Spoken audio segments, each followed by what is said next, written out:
Krishna, who is known as Govinda, is the Supreme Godhead. He has an eternal, blissful,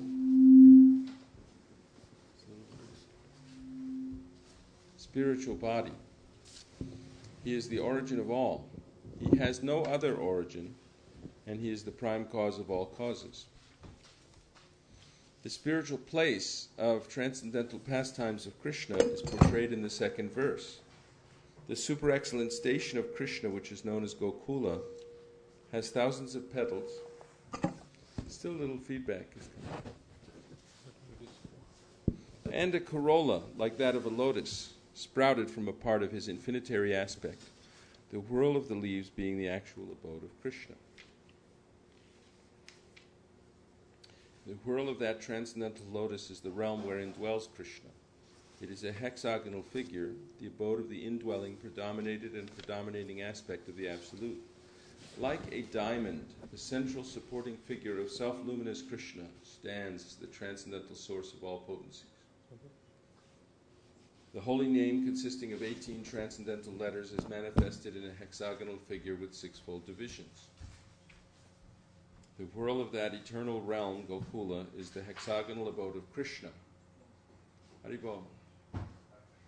Its petals are the abodes of gopis, who are part and parcel of Krishna, to whom they are most lovingly devoted and are similar in essence. The petals shine beautifully like so many walls. The extended leaves of that lotus are the garden-like Dhamma, that is, spiritual abode of Sri Radhika, the most beloved of Krishna. The surrounding external plane of Gokula is described in this verse. There is a mysterious quadrangular place named Shwetadvipa surrounding the outskirts of Gokula. Shwetadvipa is divided into 4 parts on all sides. The abode of Vasudeva, Sankarshan, Pradyumna, and Aniruddha are separately located in each of these 4 parts. These 4 divided abodes are enveloped by the 4-fold human requirements, such as piety, wealth, passion, and liberation, as also by the 4 Vedas, namely Rig, Sama, Yajur, and Atharva, which deal with the mantra and which are the bases of achievements of the 4-fold mundane requirements. 10 tridents are fixed in the 10 directions, including the zenith and nadir.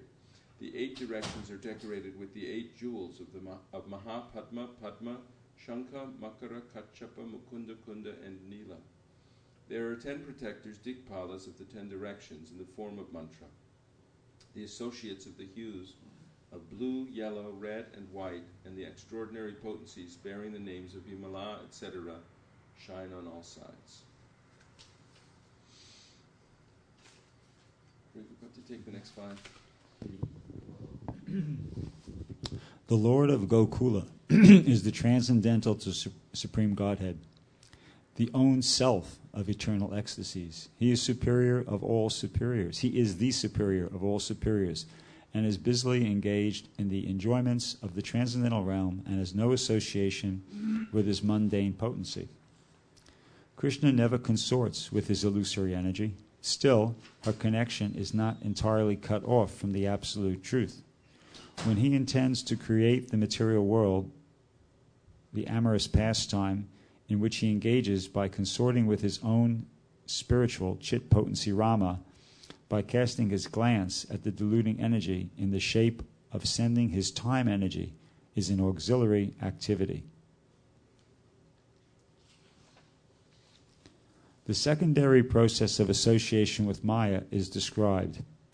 Ramadevi, the spiritual chit potency, beloved consort of the Supreme Lord, is the regulatrix of all entities. The divine plenary portion of Krishna creates the mundane world.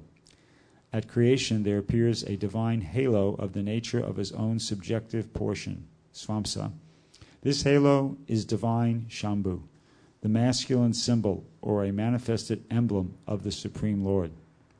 This halo is the dim twilight reflection of the supreme eternal effulgence.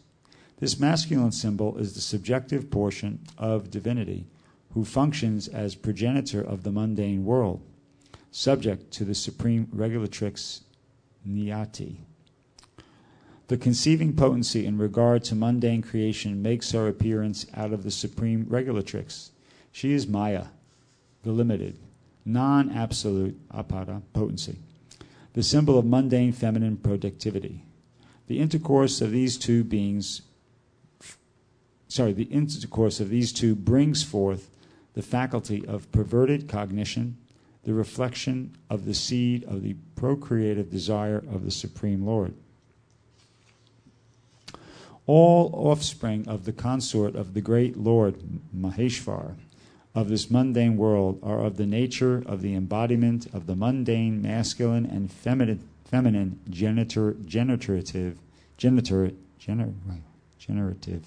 generative organs. The person embodying the material causal principle, the great Lord of this mundane world, Maheshvar, Shambhu, in the form of the male generating organ, is joined to his female consort, the limited energy, Maya, as the efficient causal principle. The Lord of the world, Mahavishnu, is manifest in him by his subjective portion in the form of his glance. Boo, can you take the next 5?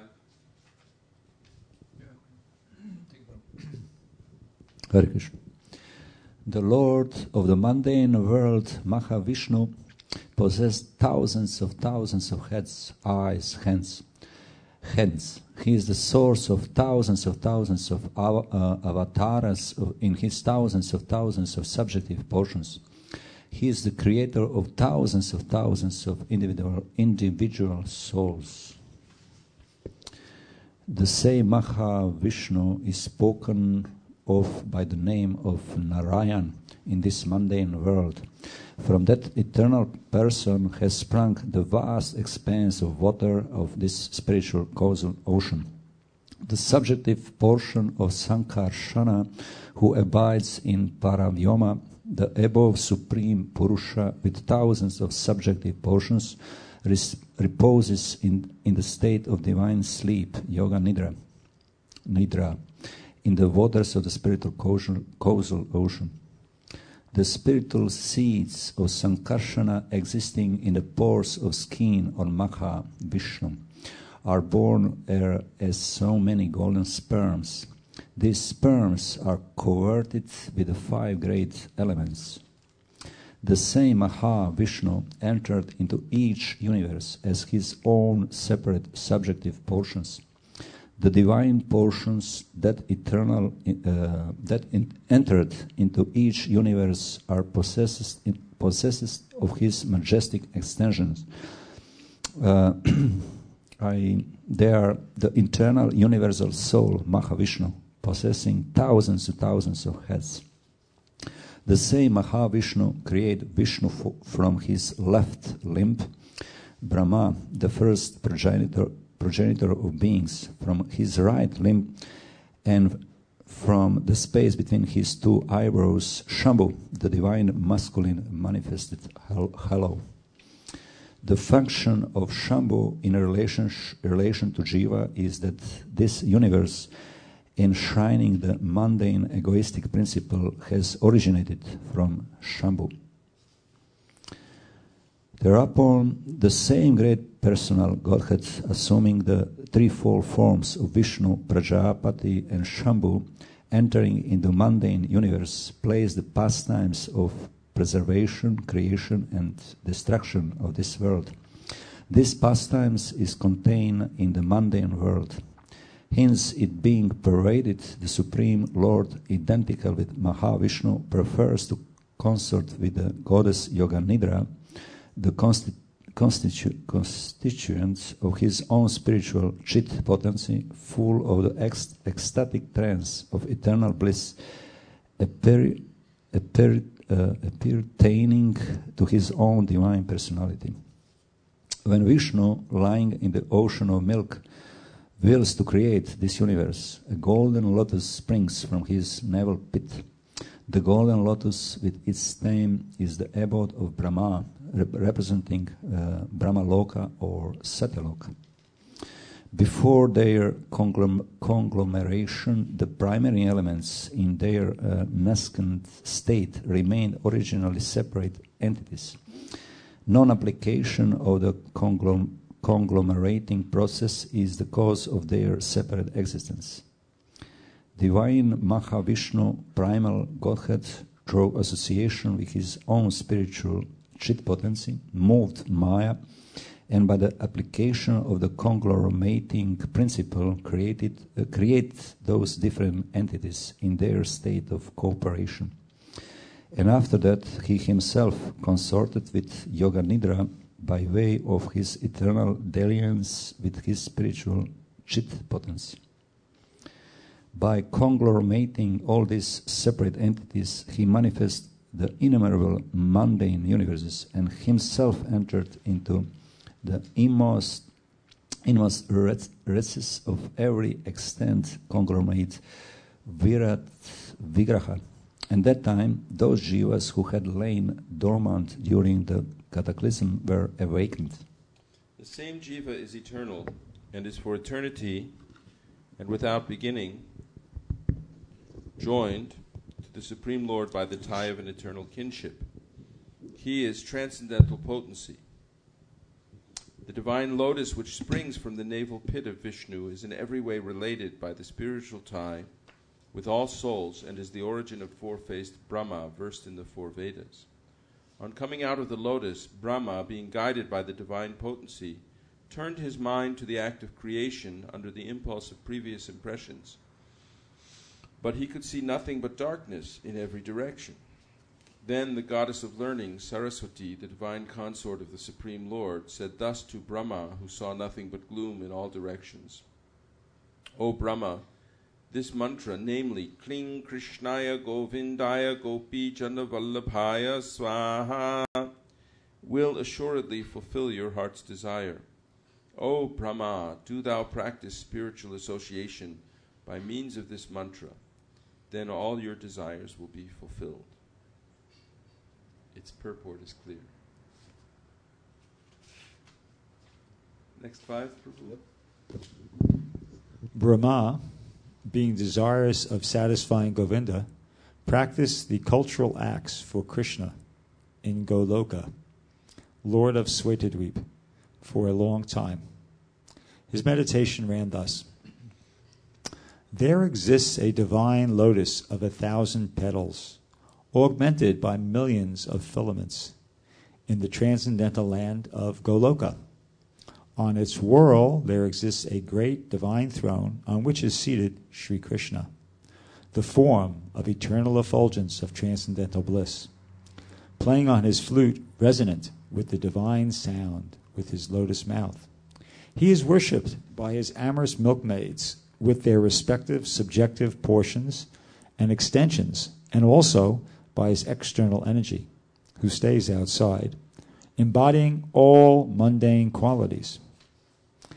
Then Gayatri, mother of the Vedas, being made manifest, imparted by the divine sound of the flute of Sri Krishna, entered into the lotus mouth of Brahma, born from himself through his 8 ear holes.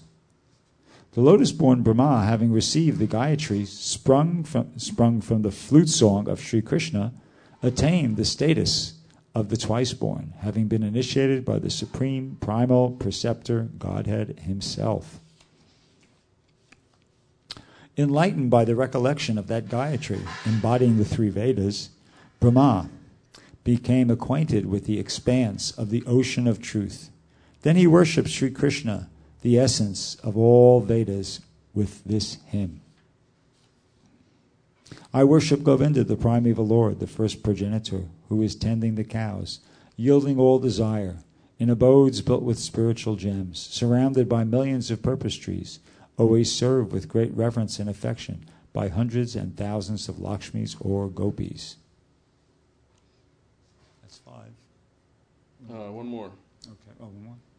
I worship Govinda, the primeval Lord, who is adept in playing on his flute, with blooming eyes like lotus petals, with head decked with peacock feathers, with the figure of beauty tinged with the hue of blue clouds, and his unique loveliness charming millions of cupids. Next 5. I worship Govinda, the primeval Lord, around whose neck is swinging a garland of flowers beautified with the moon locket, whose two hands are adorned with the flute and jeweled ornaments, who always reveals in pastimes of love, whose graceful threefold bending form of Shyama Sundara is eternally manifest.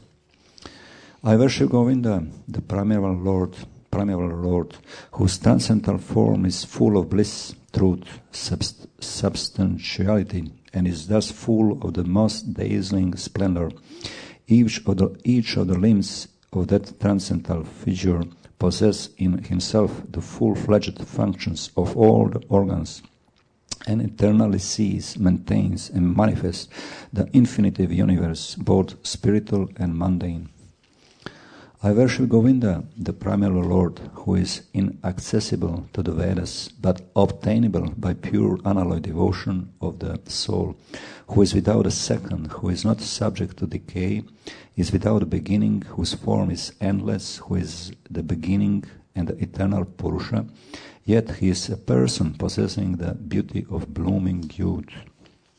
I worship Govinda, the primeval Lord, only the tip of the toe of whose lotus feet is approached by the yogis who aspire after the transcendental and betake themselves to pranayama by drilling the respiration, or by the jnanis who try to find out the non-differentiated Brahman by the process of elimination of the mundane extending over thousands of millions of years.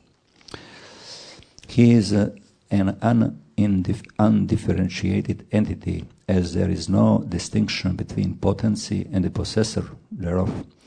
In his work of creation of millions of worlds, his potency remains inseparable.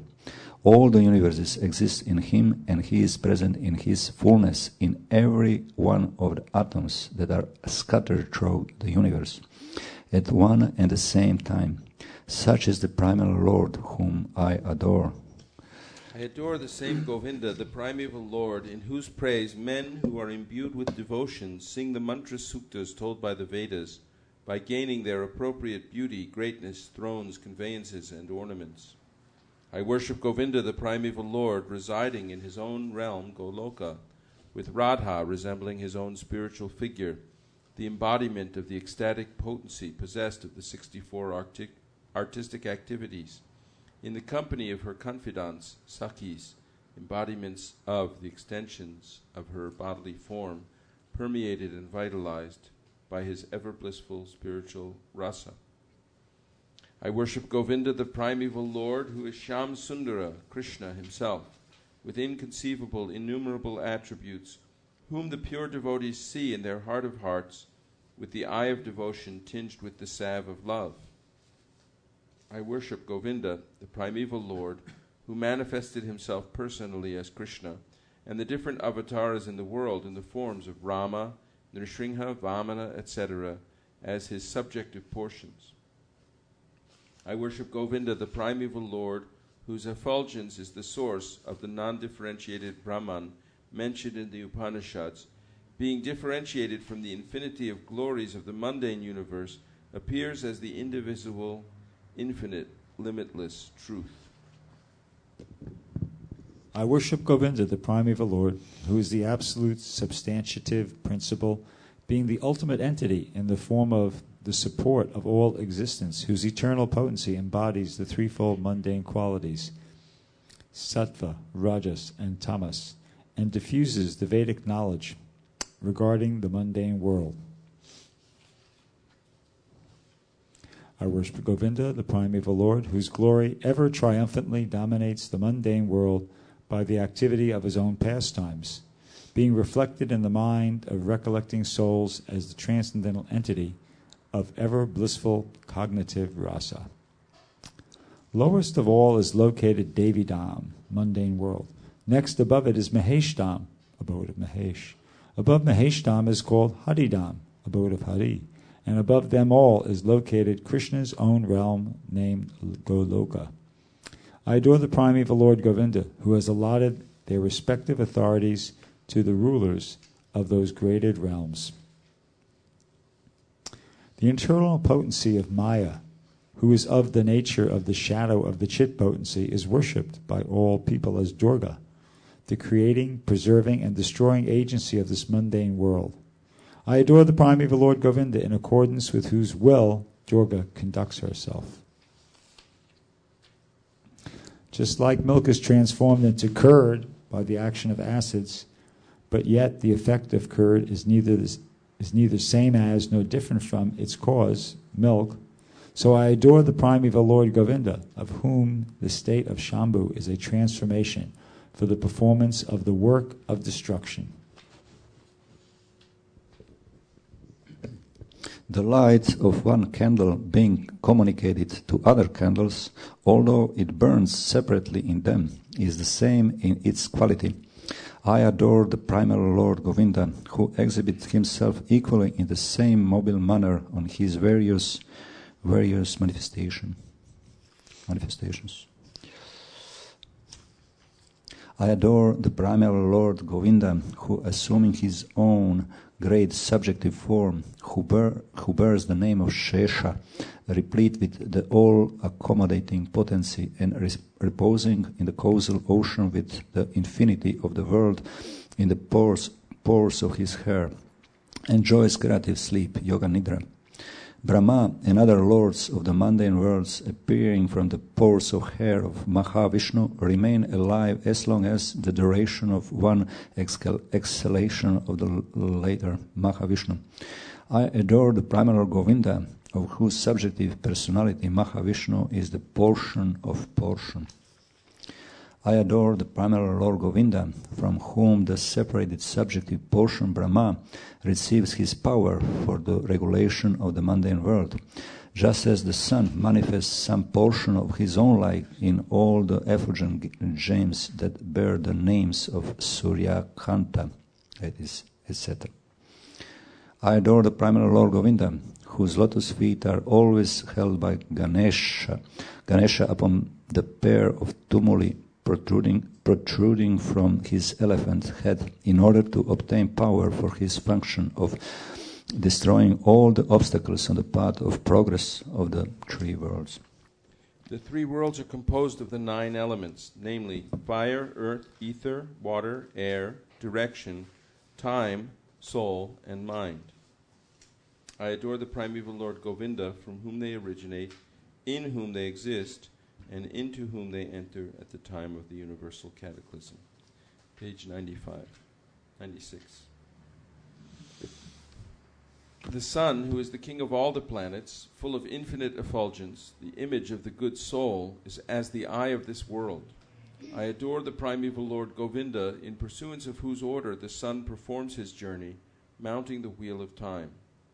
I adore the primeval Lord Govinda, by whose conferred power are maintained the manifested potencies that are found to exist of all virtues, all vices, the Vedas, the penances, and all jivas from Brahma to the meanest insect. I adore the primeval Lord Govinda, who burns up to their roots all fruit of activities of those who are imbued with devotion, and impartially ordains for each the due enjoyment of the fruits of one's activities of all those who walk in the path of work, in accordance with the chain of their previously performed works, no less in the case of the tiny insect that bears the name of Indragopa than in that of Indra, king of the Devas. I adore the primeval Lord Govinda, the meditators of whom, by meditating upon him under the sway of wrath, amorous passion, natural friendly love, fear, parental affection, delusion, reverence, and willing service, attain to bodily forms befitting the nature of their contemplation. Charlene, you want to take the next 5? Or?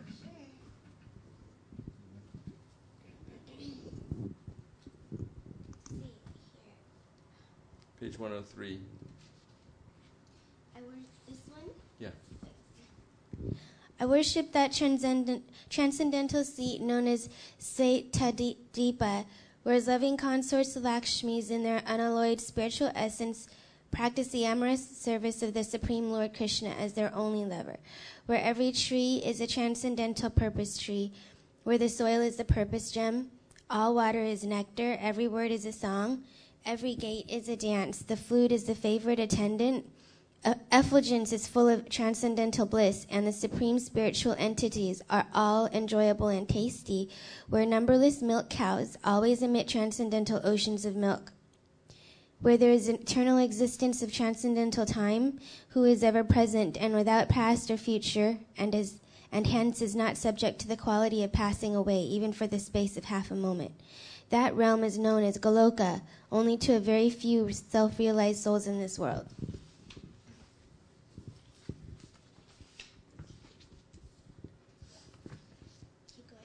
Yeah, for 4 more verses. Okay. On hearing these hymns containing the essence of the truth, the Supreme Lord Krishna said to Brahma, Brahma, if you experience the inclination to create offspring by being endowed with the real knowledge of the glory of Godhead, listen, my beloved, from me to this science set forth in the following 5 shlokas. When the pure spiritual experience is excited by means of cognition and service, bhakti, super excellent, unalloyed devotion characterized by love for Godhead is awakened towards Krishna, the beloved of all souls. The highest devotion is attained by slow degrees by the method of constant endeavor for self-realization with the help of scriptural evidence, theistic conduct, and perseverance in practice.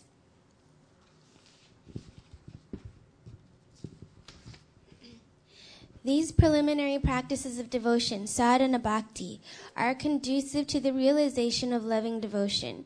Loving devotion, than whom there is no superior well-being, who goes hand in hand with the attainment of the exclusive state of supreme bliss, and who can lead to myself. Okay.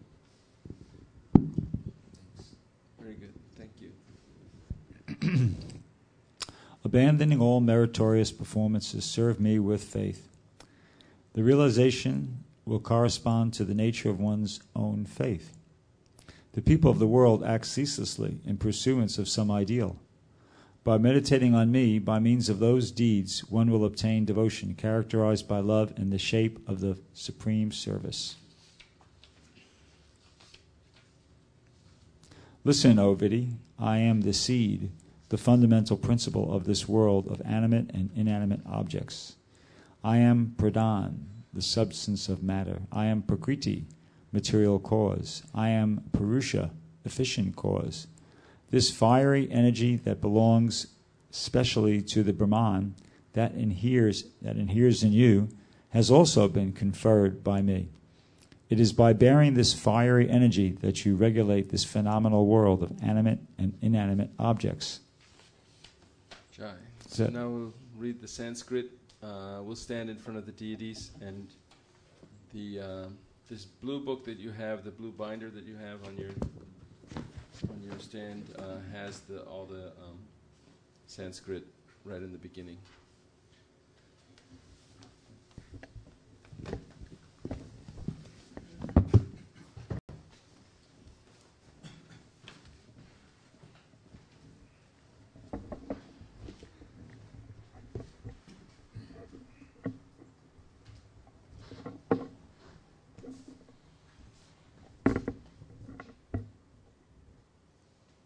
Ishvara Parama Krishna Satchidananda Vigraha Anadiradir Govindaha Sarvakarana Karanam Sahasra Patra Kamalang Gokulakyang Mahatpadam Tad Karnikarang Tad Thama Tad Anantang Shasambhavam Karnikarang Mahadyantrang Shatkonang Vajrakilakam Shadanga Shatpati Sthanam Prakritya Purushena Cha Premananda Mahananda Rasena Vasthitam Hiyat Jyoti Rupena Manuna Kama Bijena Sangatam Tat Kinjalkang Tadang Shanang Tat Patrani Shriyamapi Chaturasram Tat Paritaha Shweta Dvip Akyamadbhutam Chaturasrang Chaturmurtesh Chaturdhama Chatuskritam Chaturbhik Purushartaischa Chaturbhir Hetupir Vritam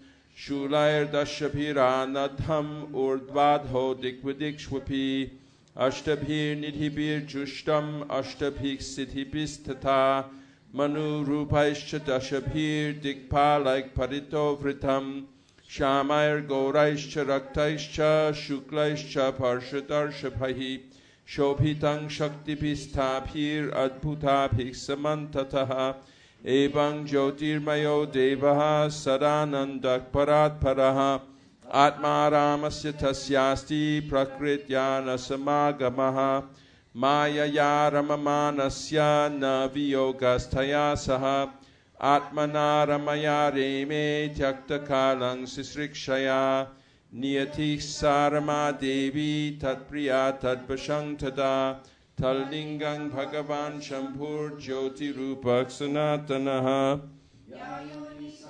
Shakti kamo bijang mahadarahe Lingayonyatmika jata ima maheshwari prajaha Shaktiman purushak soyang lingarupi maheshwara Tasmin avirabhu linge mahavishnur jagatpatihi Sahasra shirsha purushaha sahasraksha sahasrapat Sahasrabahur vishvatma sahasrangsha sahasrasuhu Narayanaksa Bhagavan apas tasmat sanatana Avirasit karanarno nidhik sankarshanatmakaha Yoga nidrangatas tasmin sahasrangsha swayang mahan Tad Roma bilajaleshu bijang sankarshanasya cha Haimanyandani jatani mahaputa vritani tu Pratyandam evame ekangshad vishati swayam Sahasra murdha vishvatma mahavishnu sanatanaha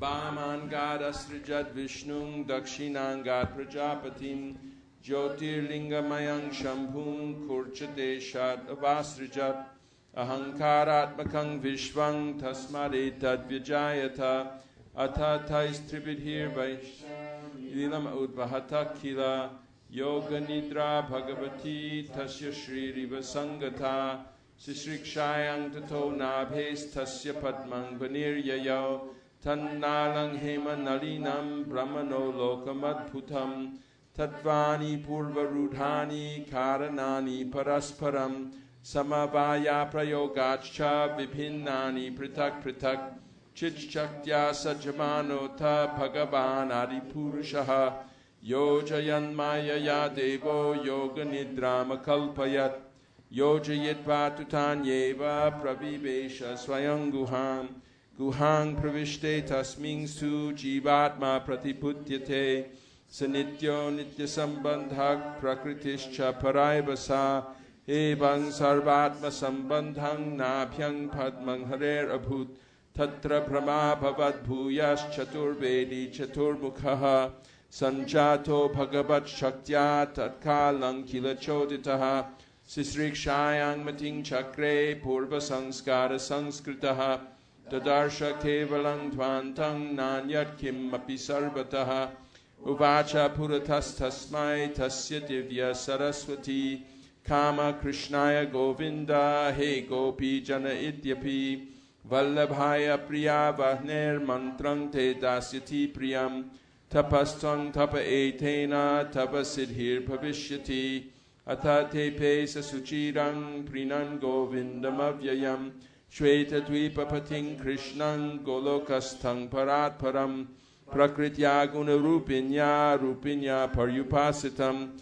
Sahasra dala sampanne koti kinjalka bringhite Bhumis chintamanis tatra karnikare mahasane Samasinang chidanandang jyoti rupang sanatanam Shabda brahmamayang venung vadayantam mukham bhuje Vilasini kanavritang svaik svairang shairabhishtutam Ata venu ninadasya traimurti maikatihi Spuranti praviveshashu mukhabjani swayam bhuvaha Gayatring gayatas tasmad adhikatya sarojajaha Sanskritaschadi gununa dvijatam agamatataha Traya prabudhota vidhir vijnata tatvasagaraha Sushtava veda sarena stotrena nina keshavam Chintamani prakara sadma sukalpa vriksha Lakshavriteshu shurabhira pipalayantam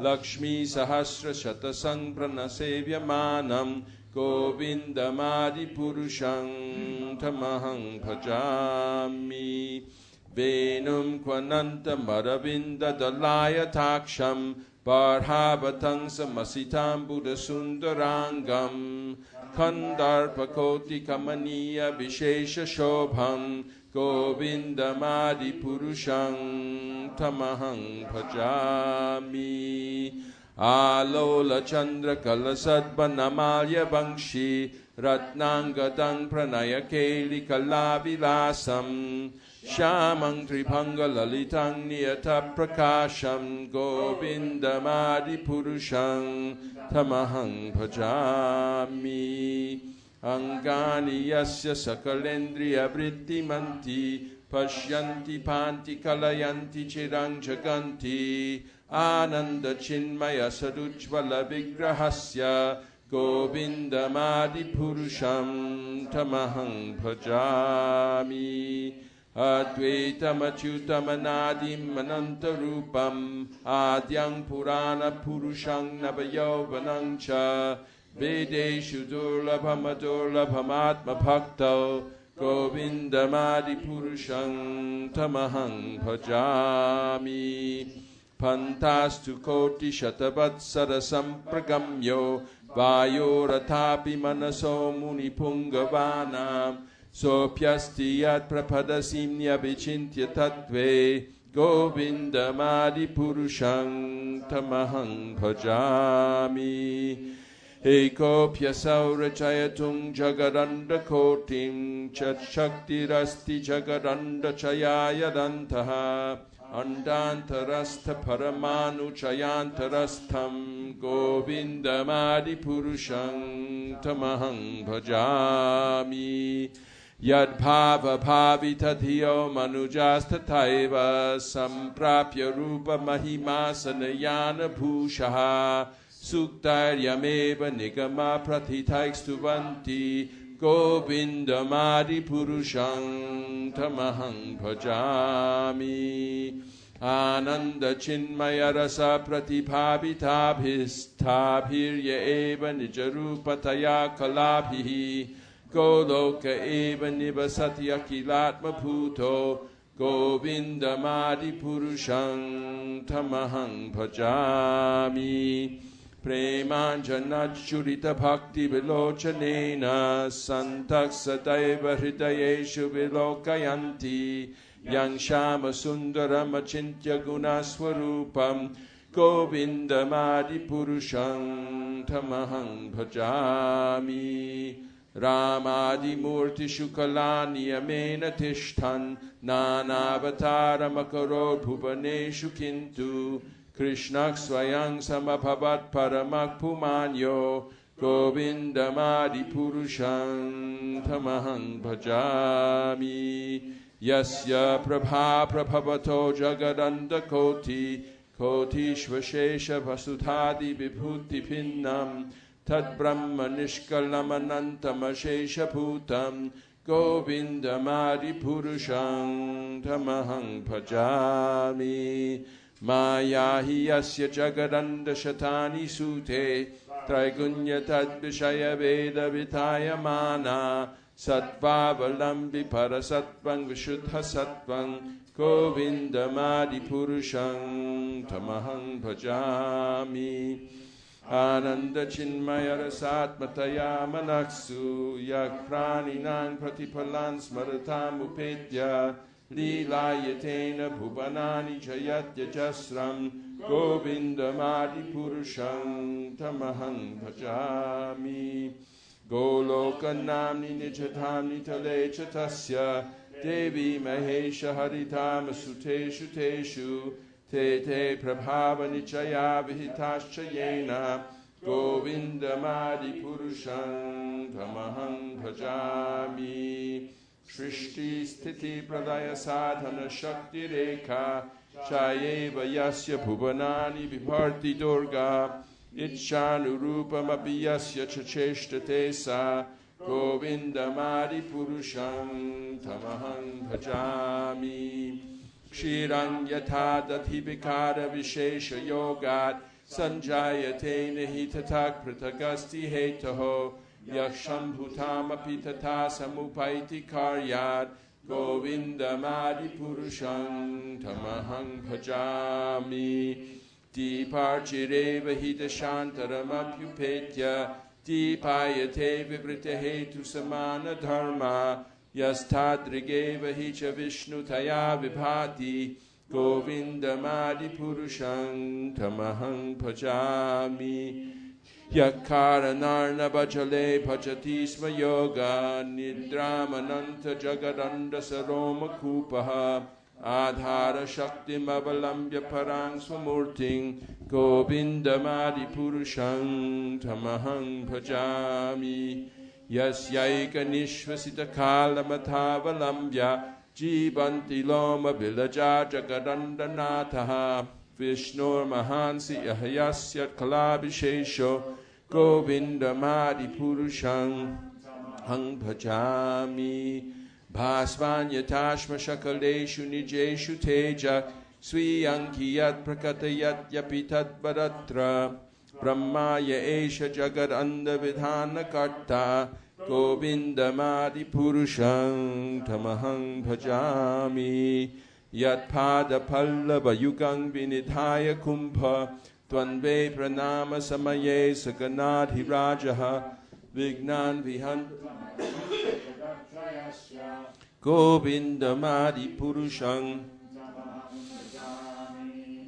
Agnir Mahika Ganamambu Muruddishascha Kalastatma Manasiti Jagatrayani Yasmad Bhavanti Vibhavanti Vishanti Yangcha Govindamadi Purusham Tamahang Bhajami Yat Shakshuresha Savita Sakala Grahana Raja Samasta Suramurti Rashesha Tejaha Yasyagya Brahmati Sangpritakala Chakro Govindamadi Purusham Tamahang Bhajami Dharmota Papa Nijaya Shrutayasta Pangsi Brahmadikita Pataka Vatayascha Jivaha Yadatta Matra Vibhava Prakata Prabhava Govindamadi Purusham Tamahang Bhajami Yastvindra Gopa Matavendra Mahosva Karma Bandhanu Rupa Palabhajan Karmani Nidra Dikintu Shabakti Bhajan Govindamadi Purusham Tamahang Bhajami Yam Krodha Kama Sahaja Pranayadi Viti Vatsalya Moha Guru Gaurava Sevya Bhavahi Sanchintya tasya satrishing tanama purete Govindamadi Purusham Tamahang Bhajami Govindamadi Purusham Tamahang Bhajami Shriha Kantaha Kantaha Parama Purusha Kalpataravo Druma Bhumishinta Mani Kanamayi Toyamamritam Kata Ganang Natyang Gamanam Apibangshi Priyasakhi Chidanandang Jyotik Paramapi Tadasvadyam Apicha Sayatra Kshirabdik Sravati Surabhibhyascha Sumahan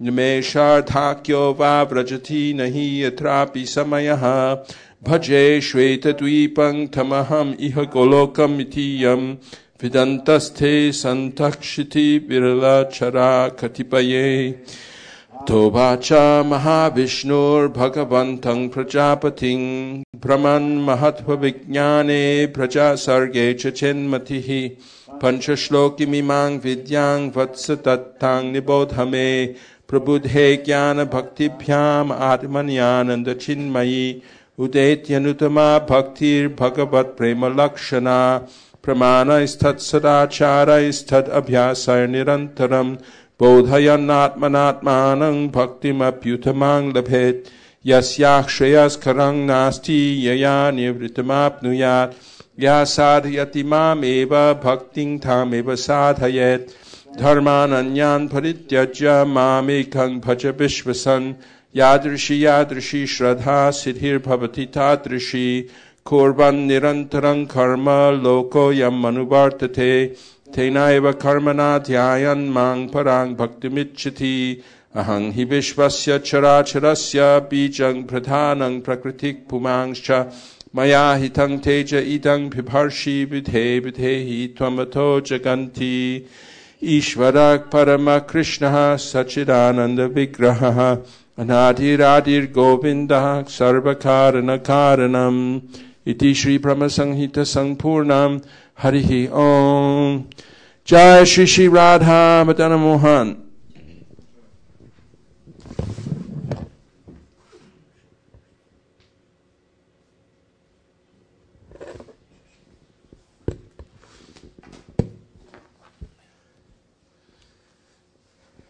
Hare Krishna.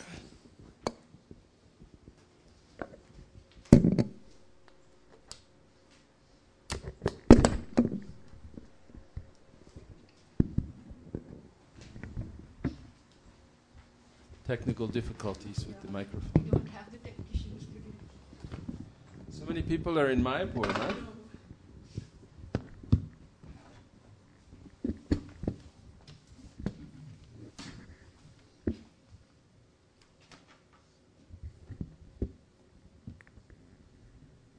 One of the 9 processes of bhakti is vandanam, offering prayers. So we have so many wonderful stotras and even whole chapters of Bhagavad Gita or Bhagavatam serve as very nice prayers that we can recite regularly. I think in the Srila Prabhupada's description of Brahma Samhita, he says it should be performed as a regular daily function. And it's also part of deity worship, that you have these deities are here accepting service. We should sing something nice for them and please them like that. So we do this every Saturday. And it's a nice program. Is there anything that stood out while we were reading it, reading the English, or anything that you wanted to discuss, either of you? There's one word.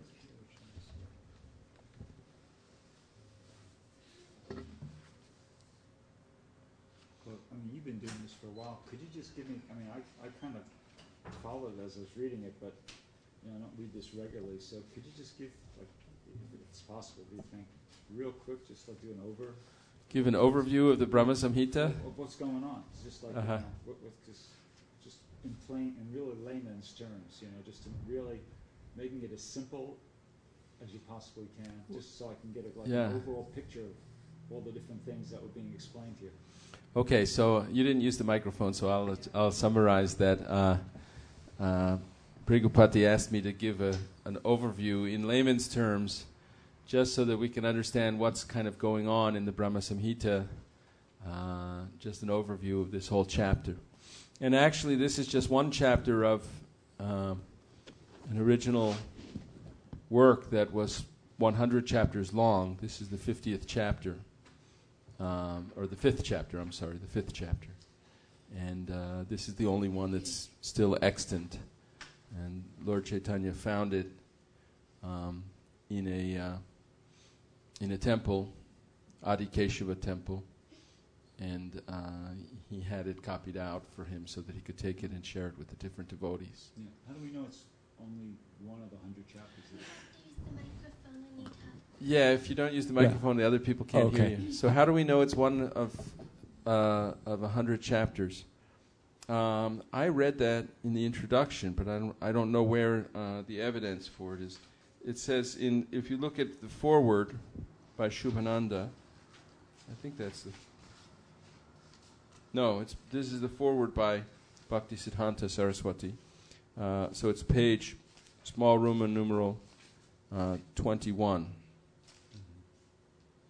It says, this booklet is only the 5th chapter of the hymns of Brahma, which were recorded in 100 chapters. The Supreme Lord Sri Chaitanya picked up this chapter from the temple of Adi Keshava at Tiruvattar, a village lying under the government of Travancore, for the assurance of all God-loving and especially Krishna-loving people in this conditioned jurisdiction. So there must be some evidence although it's not written in the hymns in the verses that we recited today. It doesn't mention that this is one of 100 chapters. But there must be some evidence that was also present when Lord Chaitanya found it, that it was the fifth of 100 chapters. It doesn't even mention that it's the fifth chapter, right? I mean, in the text itself. Correct. But Bhaktisiddhanta tells us that. So it's a good question. When our godbrother Gopi Puranadana was still present, he had a question and answer line, and you could just write in a question to him, and then he would answer it. And most of the time, he would know answers to things like that. You know, we could say, "How do we know that this is the fifth of 100 chapters?" We see that Bhaktisiddhanta says so, but what's the evidence that he's relying on? And then he could tell us. But I don't know who I would ask. Who's the go-to guy? Who's the go-to guy to ask this kind of question? Maybe Bhanu Swami will tell you if you write to Bhanu Swami. I'll try writing him, but he doesn't do that. Gopi Puranadana had that service where you could write him any question, and he answered questions about Sanskrit grammar and things like that. Who? Mukunda Datta in Vrindavan. There's two Mukunda Dattas that are both very knowledgeable about such things. One of them is in Southern California, but he may be back in India now. He's back in India. Yeah. But that's not the one you meant. You meant the one, the one who resides in Vrindavan all the time, the Pujari. Yeah. Oh, no. He meant the one. Oh, he meant this one from Southern California. Because he was staying with us in okay. Dwarka for a while. So. Okay. There's another very scholarly Mukunda Datta who resides at Krishna Balaram. Indian No, both are. Well, both are European, Caucasian. I don't know that if he's European or American or. He's like Danish or something like that. Danish or something, yeah. And then the other one is an American guy from Southern California. So the overview of the Brahma Samhita of chapter 5, it really is. This is in a very concise 62 verses. This is a very comprehensive scripture that explains everything we need to know. In the Srimad Bhagavatam at the end of the second canto, there's a description of what every Purana, in order to be a Purana, the kind of literary work called a Purana, it has to cover these various subject matters, the creation of the universe and the dynasty of different kings and the Manus, and there's a whole bunch of different things that have to be covered in a Purana. But the Brahma Samhita contains like the essence of the truth, as it says in the end. This hymn containing the essence of the truth, this hymn that was recited by Lord Brahma, beginning with Chintamani Prakarasat Mashu,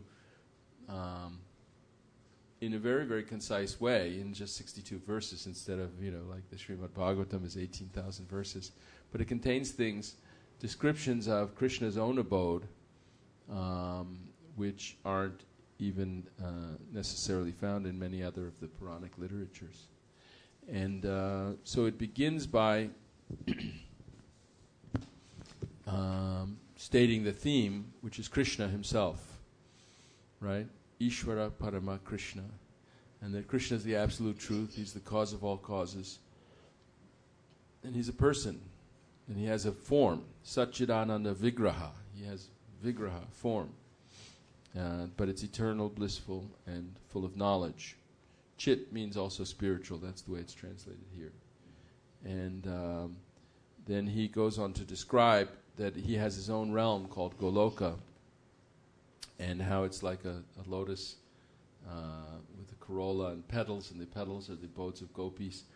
It's kind of a, I've heard this described as kind of a yantra, this kind of description of, they have the mandalas, you've seen even in the Tibetan Buddhists and things, they make these drawings where they have a particular geometric pattern, and that it explains something essential about the universe. And in this case, there's a description of how there's this hexagonal figure, and there's the different mantras that are related to the different geometric patterns.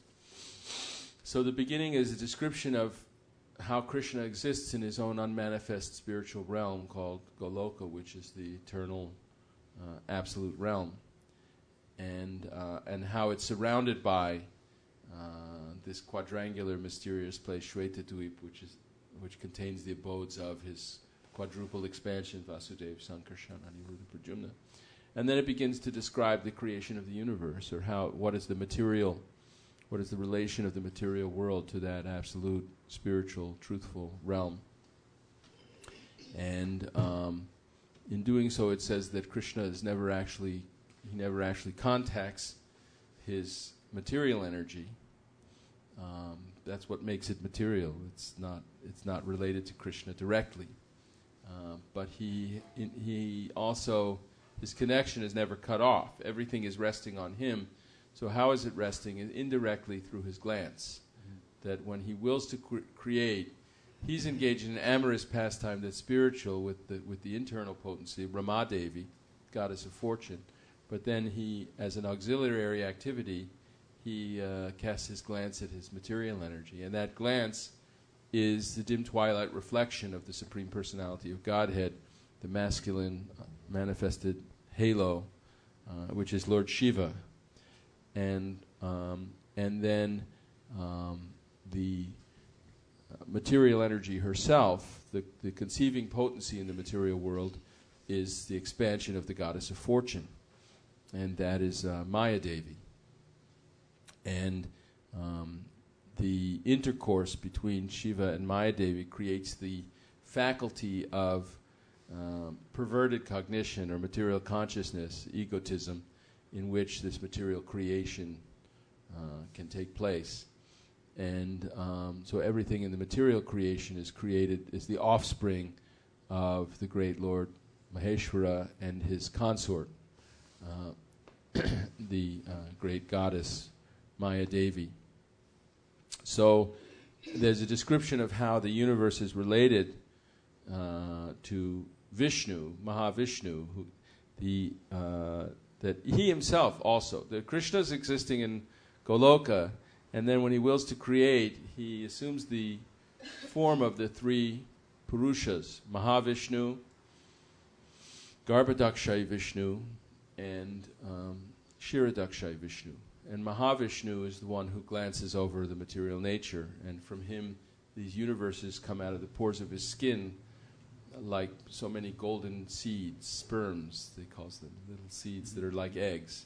And then they exist for the duration of one exhalation. When he's exhaling, the whole universes are coming out of his skin, and by the time he breathes in again, they're all destroyed. During that lifetime, that's the lifespan of one Brahma, which is inconceivably long to us little human beings. And I noted today, this was the first, I've been reading this every Saturday, almost, and I've missed a couple, but, for many years I've been reading this whole thing every Saturday. And I noted today that he said that Brahma comes out of the lotus, and it said when Lord Vishnu is lying in the ocean of milk, this lotus comes out, and that bothered me a little, because I always understood that the lotus that Lord Brahma is born from, let me see if I can find that, is from Garbhadakshay Vishnu, who lies in the ocean of the Garbhadak, the water that comes out of the pores of his skin.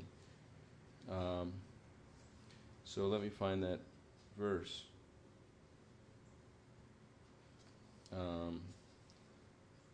So anyway, this tells the story of the creation of this universe and how it... Text 18. When Vishnu, lying in the ocean of milk, wills to create this universe, a golden lotus springs from his navel pit. The golden lotus with its stem is the abode of Brahma, representing Brahmaloka or Satyaloka.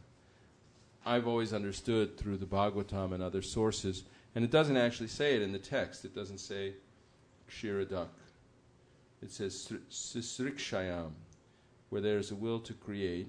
Tatak, then, Nabhe, from the navel, Tasya, of him, Padmam, a lotus, Viniryayo, came out, Tat Nalam, its stem, Hemanalinam, like a golden lotus. So you Brahmanaha. just picked up on that today for the first time? I just picked up on that today for the first time while we were reading it this morning. I said, the ocean of milk, it should be the ocean of the Garbadak ocean.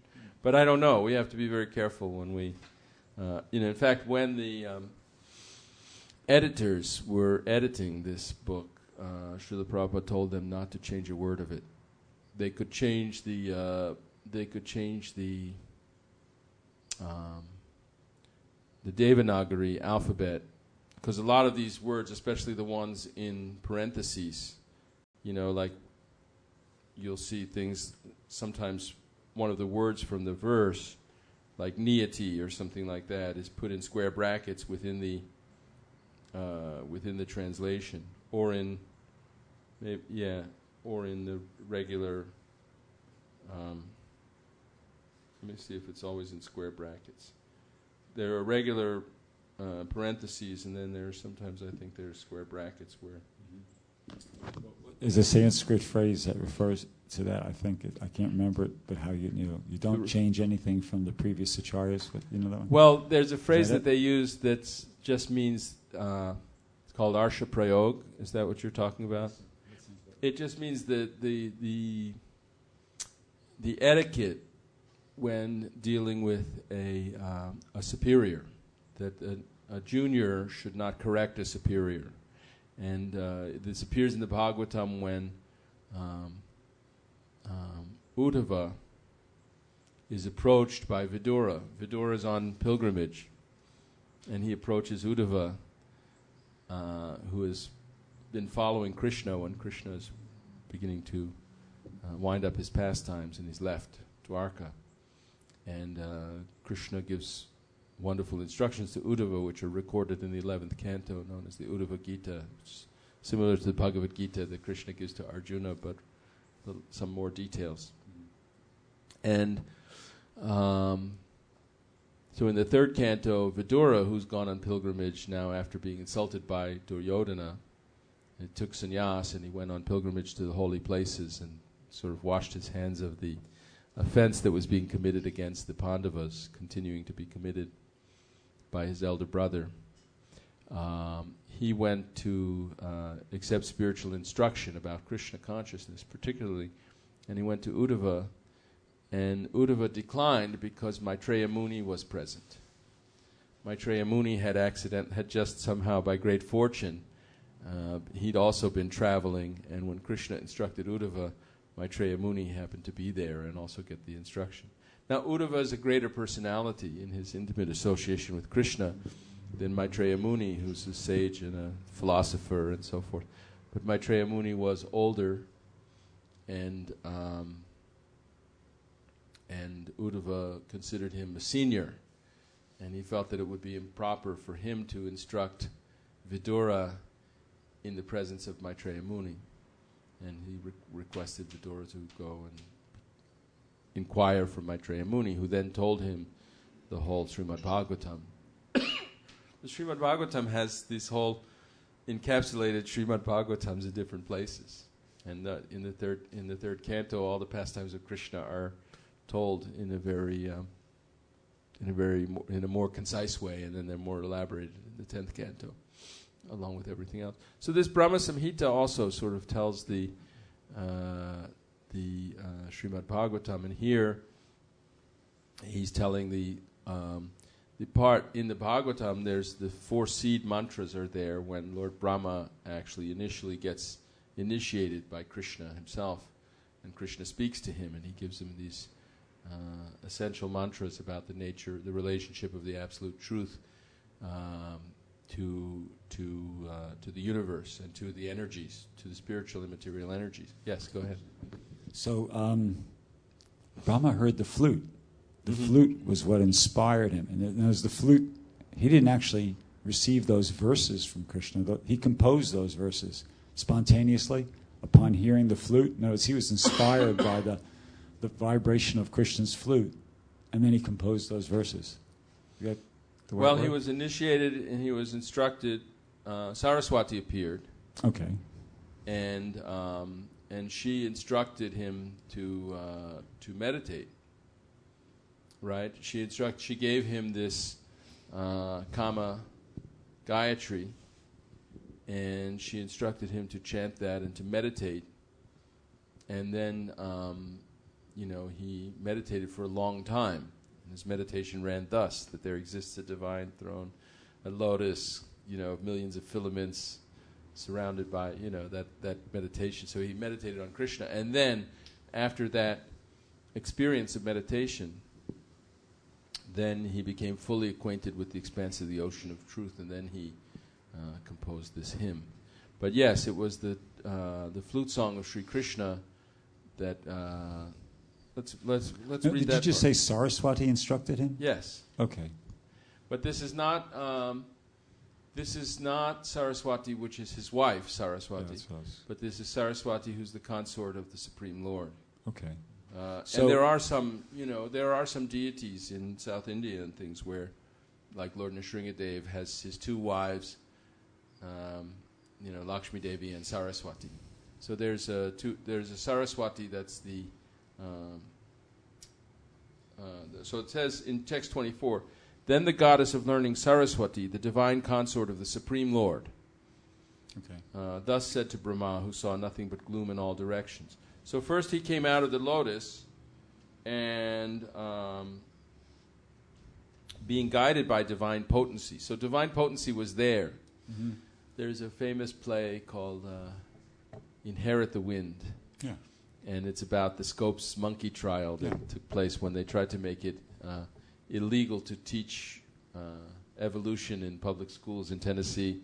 And then they had one young teacher who taught evolution anyway and defied the law.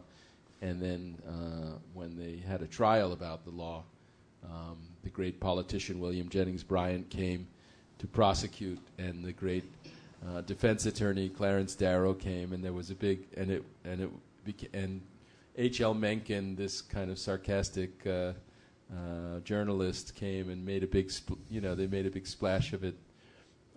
About in the 1920s. So anyway, in there, Clarence Darrow, the Clarence Darrow character in the play, his name was Henry Drummond, was trying to point out flaws in the Bible, and he was saying, Adam and Eve were created by God, but then somehow or another Cain got married to somebody else. Where did she come from? It was like, it's not explained. And he's cross-examining one of the supporters of the law to try to undermine their faith in the Bible and stuff. But in this account of creation, you can understand that there's no void. Krishna's there, and he creates this universe, and this lotus flower comes out, and Lord Brahma comes out, and he's the first created being in the universe. But he's not all alone, because divine potency is there. In fact, divine potency inspires him to create and organize everything and make populations of beings. And then he sees nothing but darkness in every direction. And then the goddess Saraswati, the divine consort of the Supreme Lord, comes to him and instructs him. So it's not like empty. It's not like this. There's nothing empty, because there's already this whole spiritual world that's pre-existing, always existing. So she comes to him, and she gives him this mantra. No, but to what extent is it being revealed? That's my question. It's an original composition. It's not plagiarism. He didn't take it from somebody else. But is it him revealed to him to the extent that he had no idea of this knowledge? He heard the flute, and then all of a sudden he became aware of the ideas and he expressed them? Or is it that he was instructed in these ideas? These ideas were presented to him by Saraswati, and then at that time when he heard the flute, he just kind of put it all together, and out came the... Yeah, so he meditated for a long time. And of course all this knowledge is present even in this mantra. Kling Krishnaya Govindaya Gopi Jana Vallabhaya Swaha. She says, this will fulfill your heart's desire, and if you practice spiritual association by means of this mantra, all your desires will be fulfilled. And then, being desirous of satisfying Govinda, he practiced the cultural acts for Krishna in Goloka, Lord of Shwetadweep, for a long time.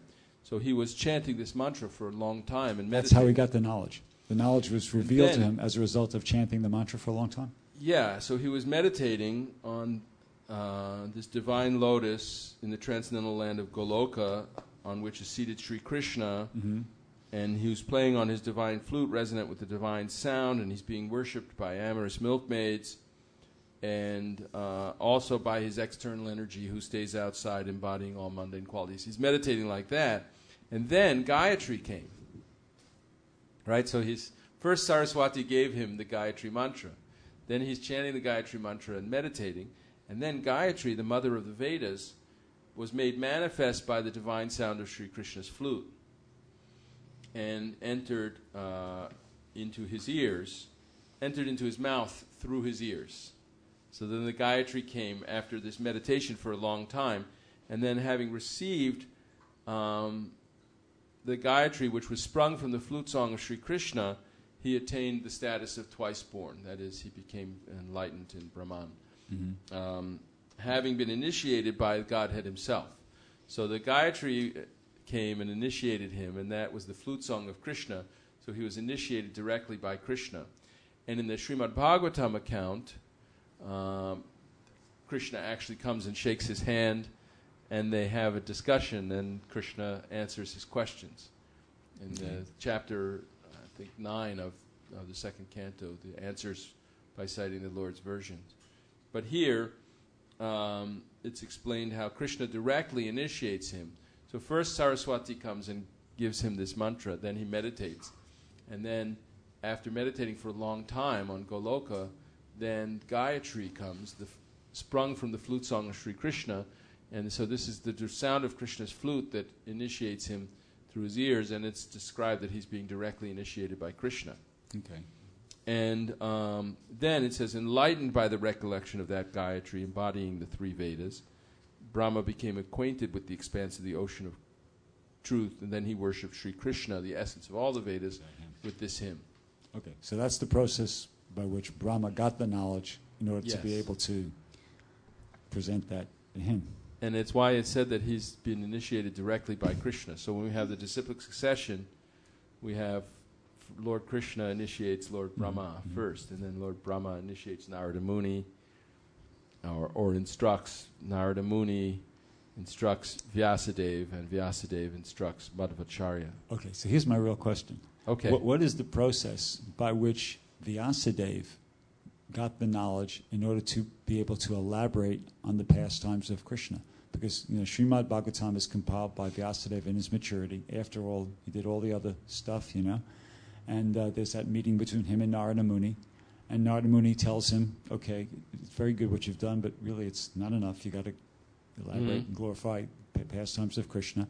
But does Narada Muni tell him those pastimes? Or does Vyasadeva know those pastimes because he's, an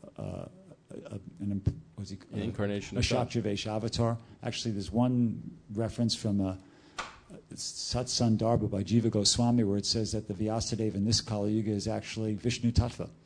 I read that on Nandanandana's website.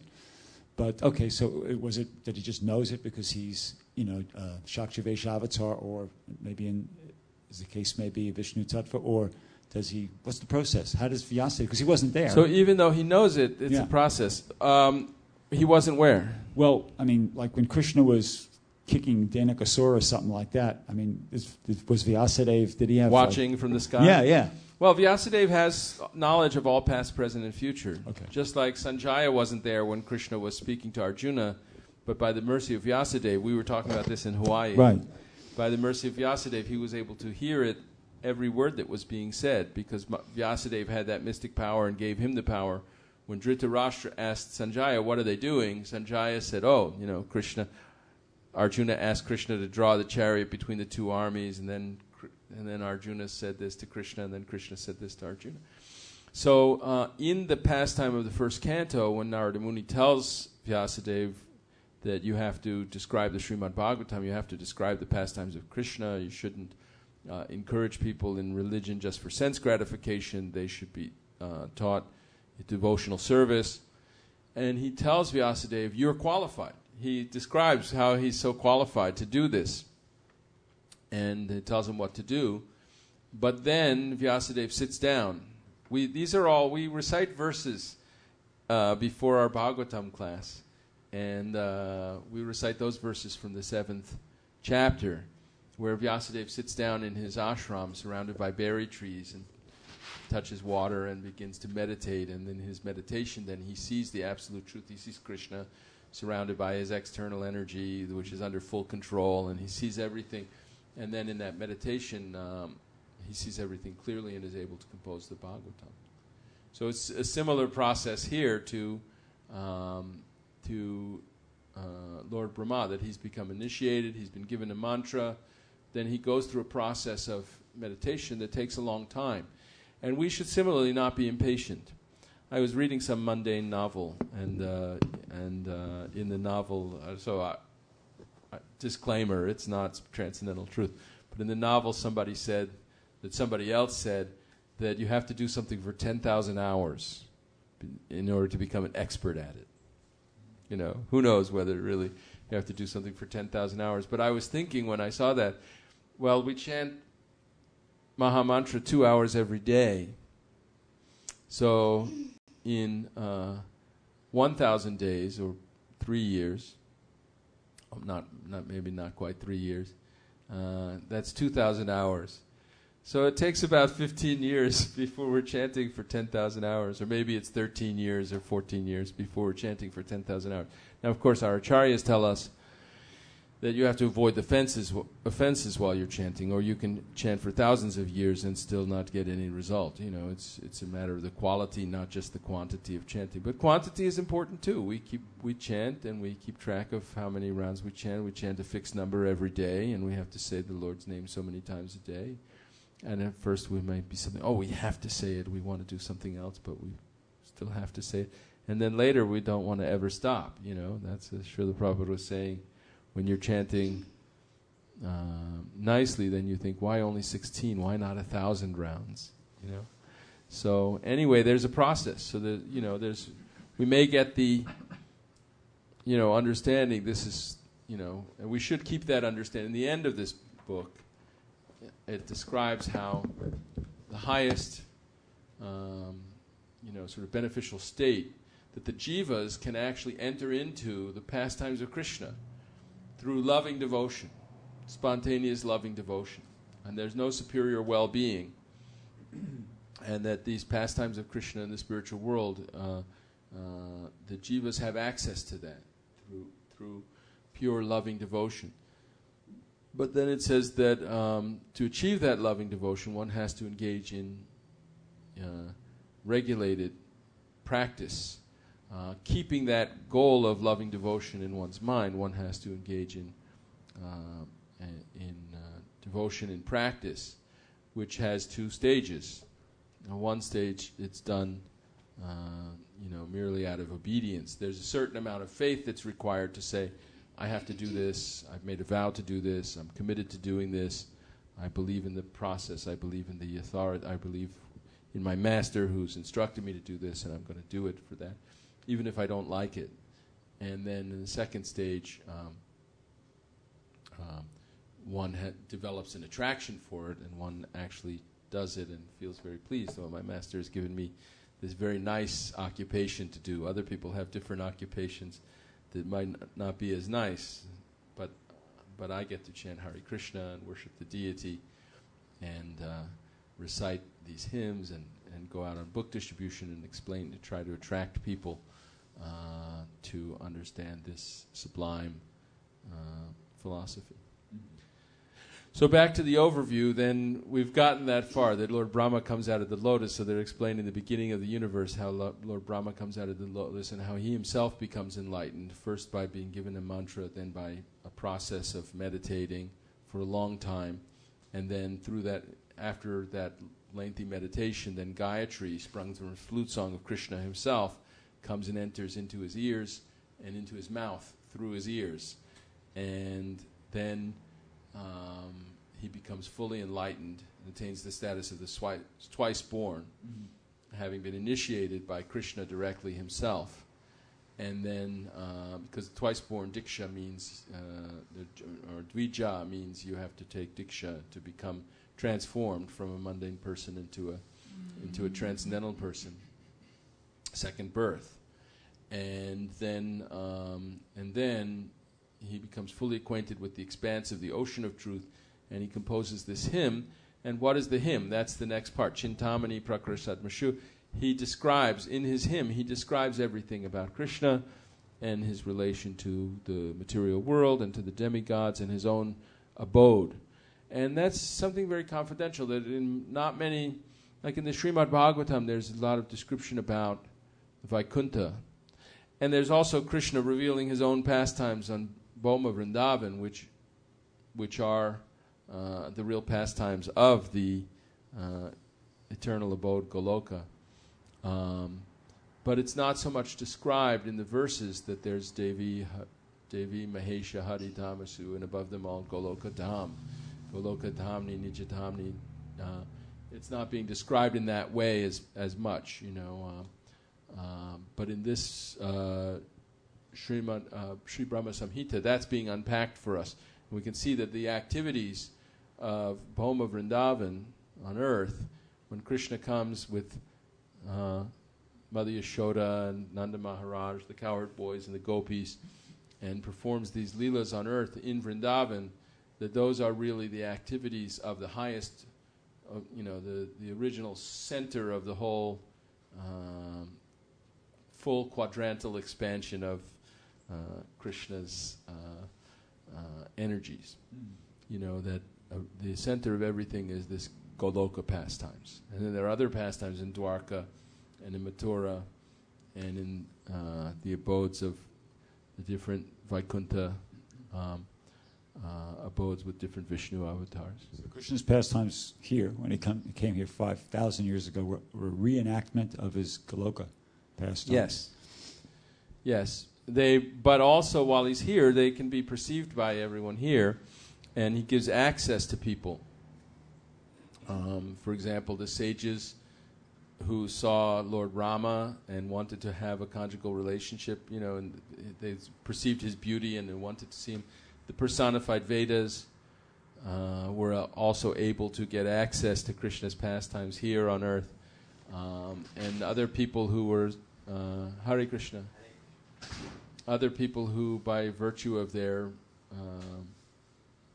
attainments, after many years of spiritual practice in other lifetimes and so forth, were able to actually participate in those pastimes. It's said, I've heard it said, that if we become very advanced in devotional service to Lord Krishna, then in our next lifetime, before we actually go directly to Krishna's abode, we may go to a planet where Krishna is actually performing his Leela in the material universe for further instruction and yes. Prabhupada said that. I mean, that's I think he quoted it in Sanatana Goswami's Brihad Bhagavatamrita. Yes. So this is so Prabhupada said it. So it's a fact that when Krishna comes and he performs his Leela on earth, he's bringing his eternal associates with him from the spiritual world, from Goloka, but he's also giving access to other living entities who haven't quite become perfect enough to enter Goloka, and they're getting the finishing touches, the finishing school of how to learn how to interact. Because in Goloka, nobody can disturb the atmosphere there. Who doesn't know, if they may improperly mix mellows. This is all described by Rupa Goswami in Nectar of Devotion. There's one has to. There's a whole science of rasa, or how one actually is relishing serving Krishna in different moods, and so that one has to become very, very expert in that. When Lord Chaitanya was present, different people would compose poetry. Different Brahmins and excellent poets would compose beautiful poetry, but Swarup Damodar Goswami would have to hear everything first, so that because Lord Chaitanya would only want to relish things that were perfect, and if there was some some mistake in them. Even these mistakes that couldn't be perceived by ordinary senior devotees, they would be perceived by Swarup Damodar. That's Rasabas, right? Yeah, Lord Chaitanya wouldn't. There was one devotee in the pastimes in Jagannath Puri. One devotee wrote a poem, and it said that there are two Jagannaths in Jagannath Puri, and one is made of wood, and the other is moving, and he has become the very soul of the one has become the very soul of the other. And all the devotees thought this was a wonderful poem, and when they recited it to Swarup Damodar Maharaj, he said, "No, Lord Chaitanya can't hear this poem. It would offend him. It's not a." And he said, Lord Jagannath is not made of wood, and he doesn't have a soul. He is soul, and and all these different things, and they, but Krishnadas Kaviraj was explaining how there's fine considerations in the art of composition of transcendental literature, and that those who are very expert connoisseurs can perceive faults that might not be perceived by less. He liked Rupa Goswami's compositions. Yes, Lord Chaitanya loved Rupa Goswami's compositions, and he was astonished that how did Rupa Goswami know his intimate feelings. Rupa Goswami could explain his intimate feelings, because Rupa Goswami was eternally liberated associate of Lord Chaitanya. Just to refresh my memory, how did the personified Vedas participate in Krishna's pastimes? They became gopis. They did. Some of the gopis were personified Vedas. Some of the gopis were eternal associates of Krishna that came with him from Goloka. And some of them were personified Vedas who had attained who wanted to participate in the pastimes of Krishna. Some of them were sages from the Ramayana who had perceived the beauty of Lord Rama, and they wanted to. Is that the Munichari gopis? Yes. Okay, that's that.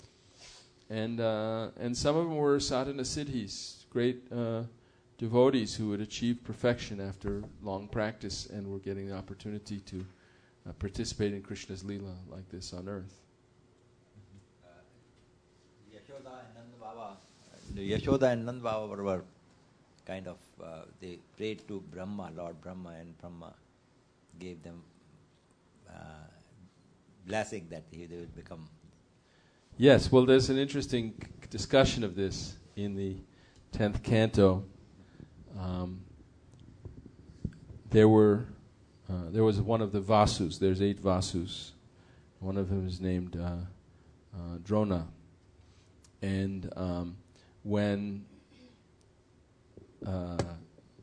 Shukadev Goswami was telling Parikshit Maharaj about these childhood pastimes of Krishna, then Parikshit Maharaj asked, Vasu a family name, or is it what is Vasu? Vasu is a family name. It's a family name, okay. well, but there are certain, there's the 4 Kumaras, there's certain, different beings, there are, Aditya is also a family name, it means the son, but there are sons, they're children of one of the Prajapatis. He had 2 wives, Diti and Aditi, and the children of Diti became the Daityas, and the children of Aditi became the Adityas. So it's a family name and simultaneously it's like a cat. It's a category of being, of demigod. It's a kind of demigod that's in charge of certain kinds of things. And if you look at the 11th chapter, or of the 10th chapter of Bhagavad Gita, Krishna says, of the Maruts I am Marichi, and of the Vasus I am. Right, of the Adityas, I am Vishnu. Lord Vamanadev was also a son of Aditi. And of the Vasus, who was he of the Vasus? Do you remember? Vasus, there are 8 Vasus. There's 8 Vasus. Wait, let me just look at the Bhagavad Gita.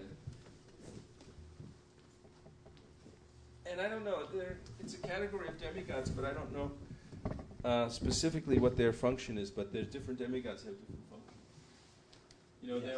There are Siddhas, there are Gandharvas, there are Siddhas, there are Charanas. They have their own planets, and and Krishna's explaining in the 10th chapter, of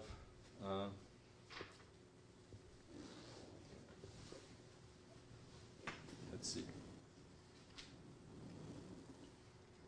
chapter 10. Bhishma Dev. He's also one of us? No. No. He's one of the Mahajans. Oh. But Bhishma Dev is human. He's not. Bhishma Dev is actually son of Ganga, right? So Bhishma Dev he's half human and half demigod. So Krishna says, I'm the super soul seated in the heart of all beings. I'm the beginning, middle, and end of all beings. Of the Adityas, I am Vishnu. Of lights, I am the sun. Of the Maruts, I am Marichi. Of the stars, I am the moon. Of the Vedas, I am Sama. Of the demigods, I am Indra. Of the senses, I am the mind. Of living beings, I am living force, consciousness. Of the Rudras, I am Shiva. Of the Yakshas and Rakshasas, I am Kuvera. Of the Vasus, I am Agni. Of the Vasus, I am fire, Agni. So it says, Vasunam Pavakas Chasmi. Of the Vasus, I am fire, Pavakas. And that's Agni. So in the purport, Srila Prabhupada says there are 11 Rudras, of whom Shankara, Lord Shiva, is predominant. He is the incarnation of the Supreme Lord in charge of the mode of ignorance in this universe. The leader of the Yakshas and Rakshasas is Kuvera. Meru is a mountain famed for its rich natural resources. Of the mountains, I am Meru. He doesn't discuss of the Vasus, I am fire. But there's eight special demigods called Vasus, and one of them is Agni. And so he's the predominant one. But one of them is called Drona. So anyway, getting back to this story, this is the commentary by Vishwanath Chakravarti Thakur, that when Shukadev Goswami, in the verses in the 10th canto, Parikshit Maharaj asked Shukadev Goswami, how could anyone be so fortunate as to be Krishna's mother and father, like in Goloka, like Nanda and Yashoda, and get the blessings to observe his wonderful childhood pastimes like that? And Shukadev Goswami answered that when all the demigods went to Lord Brahma to pray, and Lord Brahma went to the ocean of milk, Bhumi was complaining that the demons were overburdening her, and so they went to pray to Lord Brahma, and Lord Brahma then communicated in his heart to Kshiradakshai Vishnu, and he came and said, don't worry, he will be coming personally to take care of all these problems and kill all the demons and set things right. And he gave an instruction that now all of you go and take birth on earth to help participate in the pastimes. And he told Drona, this Vasu, demigod, and his wife Dara, that they should go and become Krishna's mother and father, Nanda and Yashoda, because they performed so many wonderful pious activities and austerities and things. But then later, several verses later, Shukadev Goswami tells Parikshit Maharaj that nobody, no matter how many pious activities and austerities were performed, could achieve this kind of wonderful good fortune, benediction, to have Krishna playing in their own house like their own son. And Vishwanath Chakravarti Thakur's commentary says that the first time when he explained about the benediction by Lord Brahma to Drona and Dara, he was merely like testing Parikshit Maharaj to see if he would accept such an answer, that this could be the result, becoming Nanda Maharaj and Mother Yashoda could be the result of some performance of some kind of austerity or good karma or something like that. But that the real answer is that Nanda and Yashoda are actually eternally Krishna's mother and father. And so when they're partially expanded in the celestial realm as Drona and Tara, but they have their eternal existence in Goloka as Nanda and Yashoda. And then they, when Krishna comes to earth, they more fully reveal themselves as Nanda and Yashoda. That it's wrong to think that these demigods are really coming as Krishna's mother and father, but actually these are Krishna's eternal associates, Parshadas, family members. And this is also discussed in the Nectar of Devotion, where Srila Prabhupada talks about how Raganuga Bhakti, and how devotees become followers of eternal associates of Krishna and learn how to practice. And Srila Prabhupada says that one should not desire to become Nanda Maharaj. One should not think, in my spiritual identity is Nanda Maharaj. And he says that is like Mayavad. It's like desiring to be Krishna. I'm desiring to be Nanda Maharaj. How can I? Because that position is already assigned. It's already taken. There already is a Nanda Maharaj. You can't become Nanda Maharaj. You're not Nanda Maharaj. He's already there. But rather, if you have a desire to serve Krishna in that, if a desire awakens in you to serve Krishna in that mood, you can become one of the followers or associates of Nanda Maharaj, one of the senior cowherd men. And, he has so many associates. Go ahead, Prabhu. I didn't understand one point here. Why people cannot have a wish? There is a wish. There is a feeling and wish. Say, I like to have, I like to be, perhaps my child is like Lord Krishna. That's a wish. And somebody can have any kind of wish. We are free. Yeah. Yes. Well, when Lord Brahma stole all the cows and the cowherd boys, the calves and the cowherd boys, then Krishna became all the cowherd boys and all the calves. And then for 1 year, everyone in Vrindavan, all the cows and all the parents, they had Krishna themselves as their own child. So it's not that we can't, when we perform devotional service, we can awaken a desire to have Krishna as our child. There's nothing wrong in it. There's nothing wrong in it, but that doesn't mean we've become Nanda Maharaj. Nobody can become anybody. Yeah. You are who Nanda you Maharaj are. Can become me, and I cannot become Nanda Maharaj. Nobody can become anybody, but we can have a wish, and it is a sweet wish. There is nothing wrong in it. Yes. I wish my child is such an elevated child.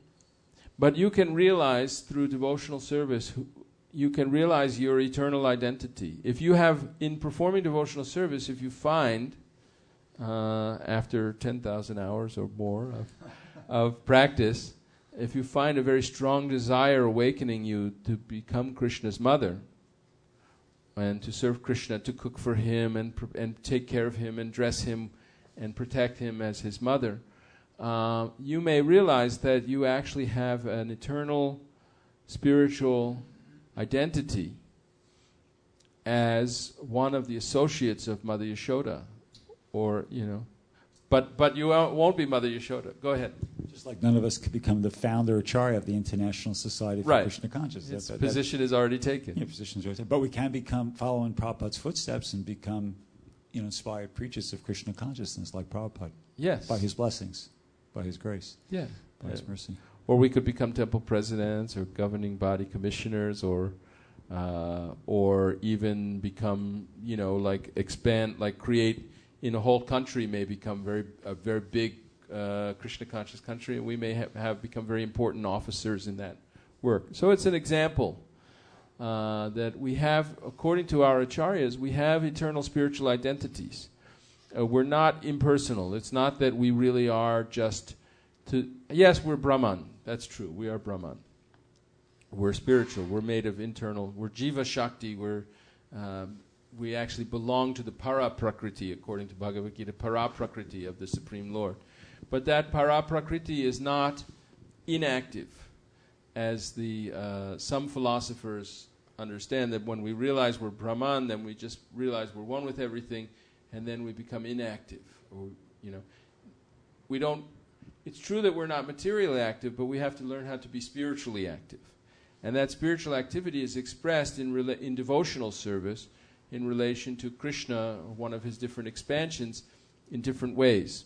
And we are always servants. We jivas, we're never Krishna. We don't become Krishna. There's a difference between Krishna, the Supreme Personality of Godhead, who expands himself in many Vishnu avatars, and we jivas, who are always small. He's always great and we're always small. But we may have because of our mood of devotional service, we may have an eternal relationship with him in one of 5 primary rasas of neutrality, servitorship, friendship, parental affection, and conjugal love. And we may have an eternal, just like he has a chariot driver named Daruka, or he has a cowherd boyfriend, a friend of his named Sridham or Raktak or something. And these are his associates that are his eternal associates. And we can't become those people because they're eternal associates. But we may discover that we also have a position similar to theirs as one of their associates or one of their servants, or followers. The only thing I'm confusing here is nobody can become nobody, somebody. Nobody can replace anybody's position. I agree with that. But there is a freedom of feeling and expression, and we can ask for anything. Except Lord Krishna, I cannot become Lord Krishna. Agreed. Mm-hmm. That's a special thing. But after that, I have a right to wish for anything from Lord Krishna. And Lord Krishna is so powerful, he can give you anything. But as jivas, our real identity is expressed not when we ask Krishna to help us, but when we ask what we can do for Krishna. This is the important thing, that most people in the world believe in God. Even the atheists, like they say, there's no atheists in foxholes. When push comes to shove and they want something really bad or they're really in trouble, they start praying. Please help me. And then they say, I'm an atheist because when I prayed, God didn't give me what I wanted or whatever. Their conception of God is that he's supplying their orders, that God is there. They're self-centered, and their conception is that when I need something, God should give me what I need. But that's the essence of ignorance. That's the original sin. That's why we are in the material world. The truth is that we're really servants of God, eternally, by nature. Mm-hmm. And to get out of ignorance, we have to learn to understand that we exist for his pleasure. We are to be seen by him. When we go and get darshan from the Lord, it doesn't mean that we come to observe the Lord. It means we present ourselves to be observed by him. We are the seen, and he's the seer. We're the servant. He's the subject, and we're the object of his activities. So, yes, we can desire anything, and we do desire anything and everything. In ignorance, we desire to be the center of attention. We desire to be the Lord of all we survey, the controller of so many things, and so forth. But who we really are, like you said, nobody can become anything. We really have an eternal identity. But we've forgotten that identity because we've become, in ignorance, we've become self-centered, and we've been trying to turn our back on Krishna and become the enjoyer, become the seer, become the controller and the subject rather than the object. But when we learn through devotional service to turn our face back to him... That's the perverted cognition that was being referred to. Yes, exactly. When we learn to turn back to him as his servant and approach him in loving devotional service, then by his grace and the grace of our benefactors, our spiritual masters, we can begin to understand who we eternally are. We know I'm not American, I'm not Indian, I'm not fat, I'm not thin, I'm not short, I'm not tall, I'm not man, I'm not woman, I'm not old, I'm not young. All those things are changing. This life I may be Hindu, that life I may be Christian, that life I may be Jain, or whatever. Those things are temporary, asat dharma. But what is our real sat dharma? What is our real eternal occupational duty, our eternal position? And that is, Lord Chaitanya describes, Jivera Swarup Hoy Krishnera Nityadas. We are eternally servants of Krishna. And we each have some eternal relationship with Krishna that can be revealed to us, what it actually is. So we can desire anything, but what we really desire in our pure form, that will be revealed to us. Otherwise, we may desire so many things. I desire to eat this, I desire to smell that, I desire to travel to this place and see this beautiful vista, or I desire to have that person as my spouse, or whatever. Those desires are temporary, material. They're desires of conditioned souls. Agreed, but people can desire that. Yeah. No matter, Bali desired to become Indra. and he got that position. Yes. So there is Lord Krishna can give you whatever desire you have, whether spiritual Right. or non-spiritual. It doesn't matter. So the Upanishads say that there are like two birds sitting on one tree. Yeah.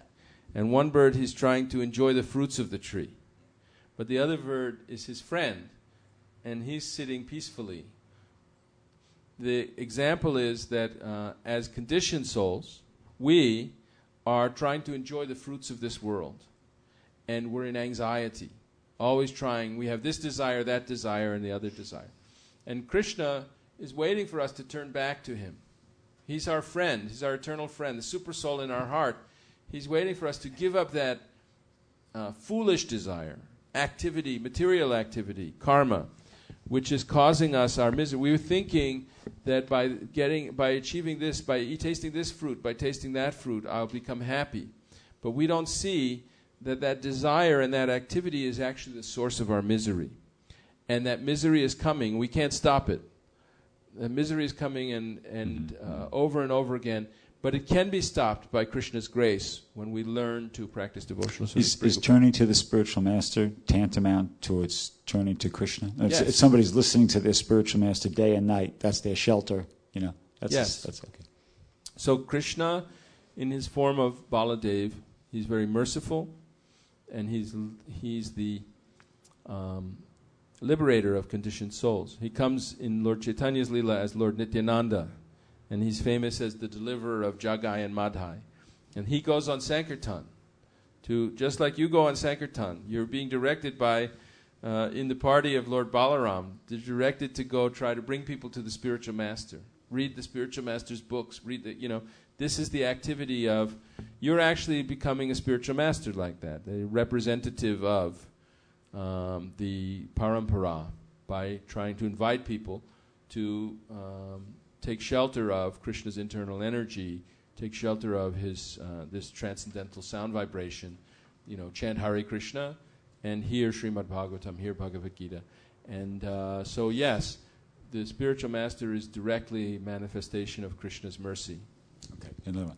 So you mentioned Nanda and Yasoda are eternal associates of Krishna, and I think you used the word parishad. Yes. That's how they parishads. Yeah. Okay. Family, are they or also parshada. There's another word. Parshada. Sorry. Yeah, same word. Same word, Same pronounced differently. Okay, I'm not expert, but Hindi word is parikshit. Parikshit. That is how you speak. parikshit. Yes. But pariksha means to take The examination, right? Pariksha. Pariksha is examination. And Parikshit is the person king. He was the king. He was the king who was listening to Bhagavatam. But there's another Hindi word called parivar. Parivar, that's that family. means your family, right? Family. So these are Krishna's family members. Okay, so my question is, are they jiva souls, or are they an expansion of Krishna's internal energy? Are they marginal? Are they Tatashta Shakti, or are they Vishnu? Ask Shiva Ramswamy. Oh, that's a tricky one. What My question was, are they That's the secret jiva one. souls? Are they Tatashta Shakti? Or are they marginal potency? Or are they internal potency? They're internal potency. They're manifestations of the internal potency, and they are ever liberated souls. They never fall down. Nanda Maharaj never falls down. Arjuna, by Krishna's arrangement, became bewildered in the beginning of Bhagavad Gita. But Arjuna is not like you and me. He was never a conditioned soul. He's one of Krishna's eternal associates and one of Krishna's own intimate potencies. I don't find that thing written anywhere in the scripture. You can guess that's a different story. I think it's your devotion. Yeah, so the thing is that the 6 Goswamis of Vrindavan, they were disciples of Lord Chaitanya, and they were very, very vastly learned, and they scoured many, many scriptures, and they came up with evidences for these things, and they composed these literatures which are very high. And then Narottam Das Thakur, he composed many beautiful songs in simple Bengali language, but those songs, they're accepted as authoritative as the Vedas. And he said that you can't really understand what is Radha and Krishna unless you go through this Rupa Raghunath, the scriptures left by the 6 Goswamis. And those scriptures are arranged very nicely, but Prabhupada hasn't translated them all. But some of his disciples have been... There was one eccentric disciple named Kushakrata. And those of us who are familiar with him, he had a very interesting personality, but he became an expert in Sanskrit and Bengali. And he very quickly and rapidly made these rough translations of many, many of these scriptures, the Gaudiya Vaishnava literatures of the 6 Goswamis, and others, Vrindavan Das Thakur, Kavi Karnapur, and so forth. And then other of Prabhupada's disciples have read those or become more acquainted with Sanskrit and refined it and is gradually presenting them, just like Gopi Paranadhana Prabhu with the assistance of English editors Jayadvaita Swami and Keshubharati Maharaj. He translated this Brihad Bhagavatamrita of Sanatan Goswami, but in those books, Laghu Bhagavatamrita and many of these books by the 6 Goswamis, they actually give the evidence for these things, but they've presented this the Lord Chaitanya's explanation, and Srila Prabhupada gave us the Chaitanya Charitamrita also, which is the biography of Lord Chaitanya that's full of the philosophy of the 6 Goswamis that Lord Chaitanya taught these 6 Goswamis, and they taught. And those are Nana Shastra Vicharanaika Nipuno, Sat Dharma Sangstapako, Lokanam Hitakarino, Tribhuvane, Manyo Karanyakuro, that Srinivasacharya, another great devotee from the time of Narottam Das Thakur, he explained that the 6 Goswamis, they scrutinizingly studied all the Puranas, all the 4 Vedas, the different Smriti literature, Mahabharata, Ramayana, everything. They were great, great philosophers and scholars, and they distilled the essence for the benefit of everyone to explain this philosophy of devotional service, bhakti yoga, divine love of Krishna that Lord Chaitanya gave. Yes, Prabhu.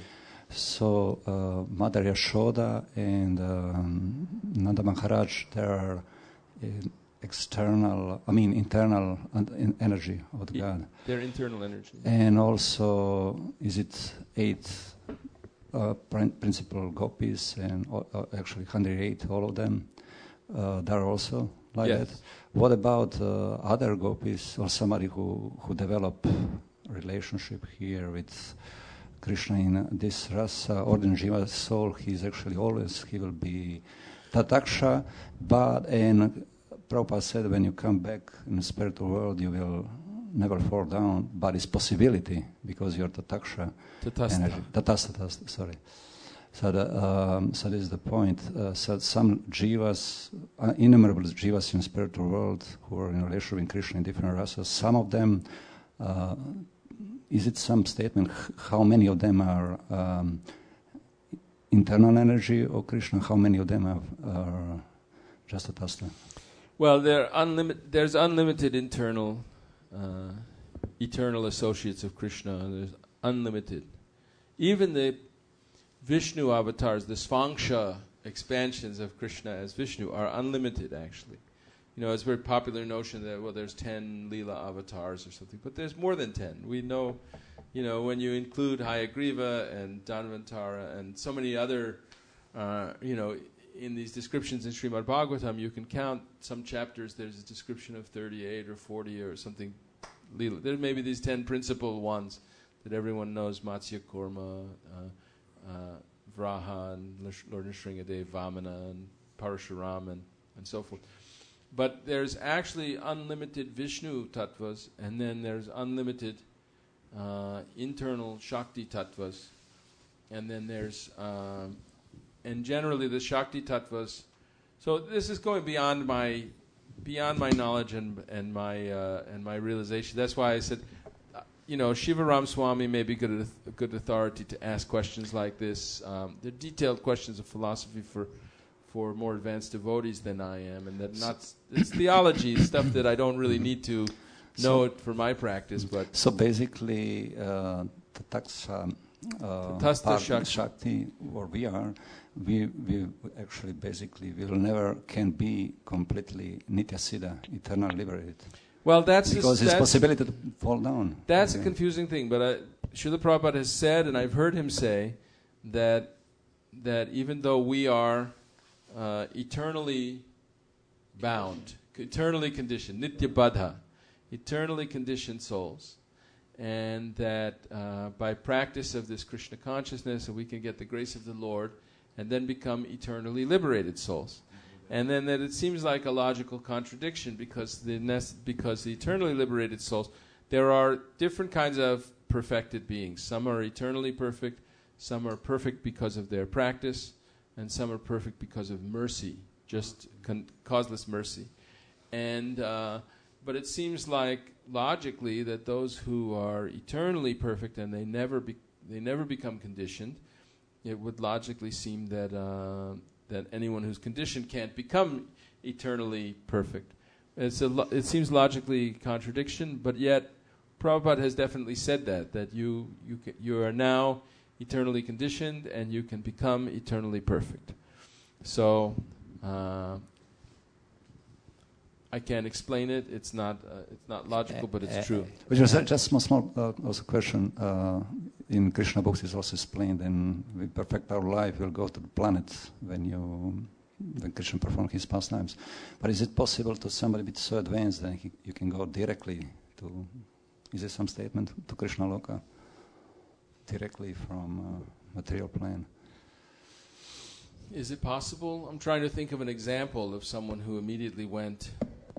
I mean, we hear that when Krishna killed the demon Putana, that he gave her the position of his mother. How is that possible? But as far as the details of whether one's journey, whether one goes directly to immediately take birth in Krishna's eternal planet, anything is possible. Krishna is not under the control of any, material laws or anything like that. He can bend all the laws are also his servants, and they do whatever he wants.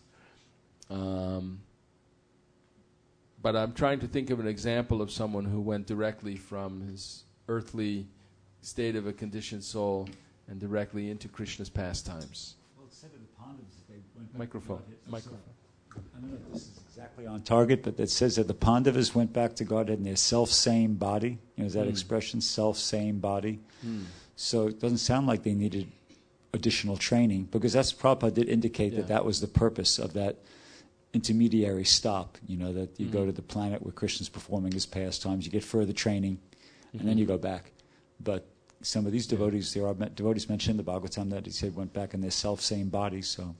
And certainly Arjuna, even in Bhagavad Gita, Krishna tells Arjuna, Bahunam Janmanam, Bahuni me vyatitani Vartamani Charjana Bhavish. No, that's not the right one either. In the beginning of the fourth chapter.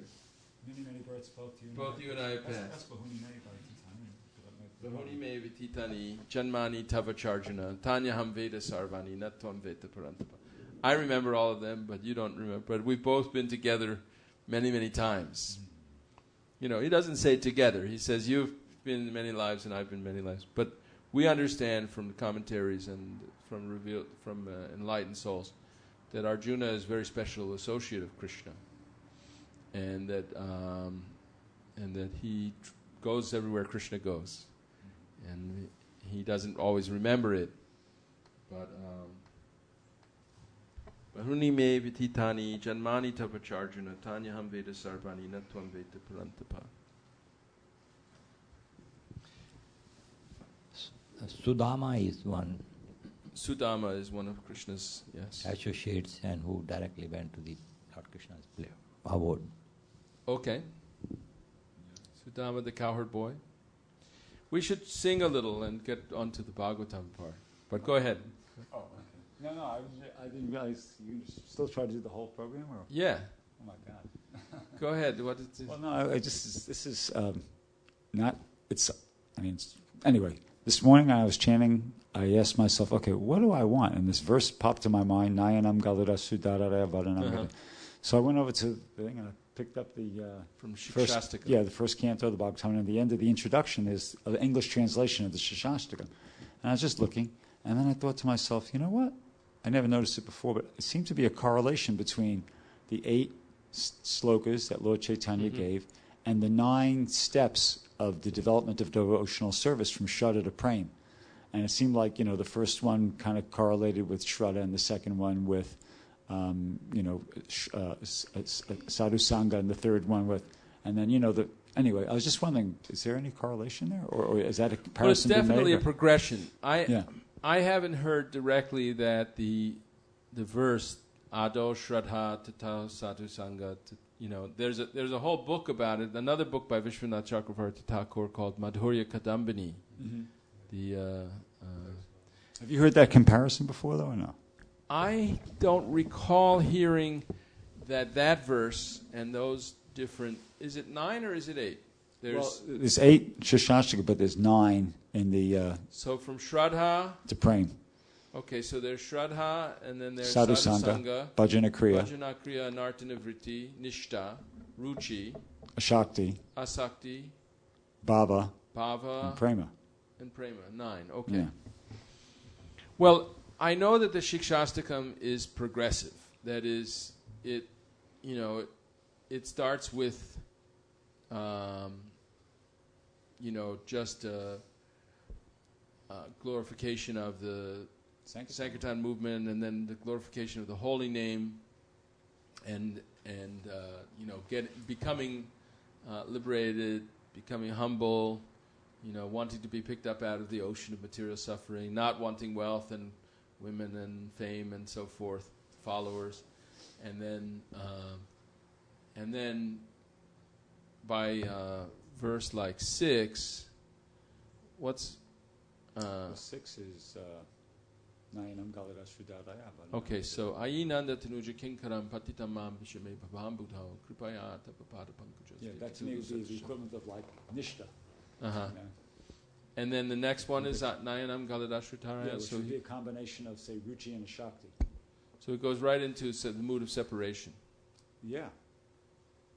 And then what's the next verse? Yugayitam Nimeshena. Which would maybe Bhava. I don't know. I was just wondering. It's just a speculation. Yeah. I haven't heard it directly correlated with those 9 verses, but he does go,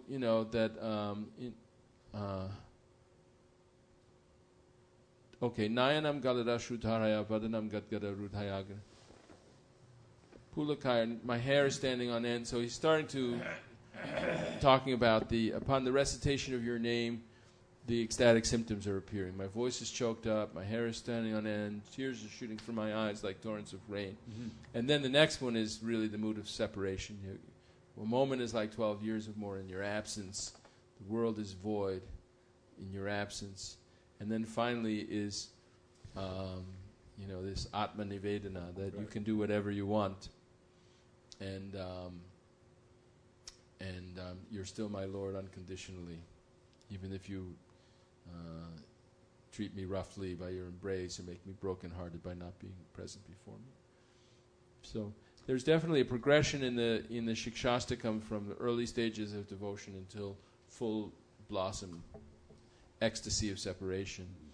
And so it might not necessarily be a one-to-one correlation, but there's something there because it is a progression.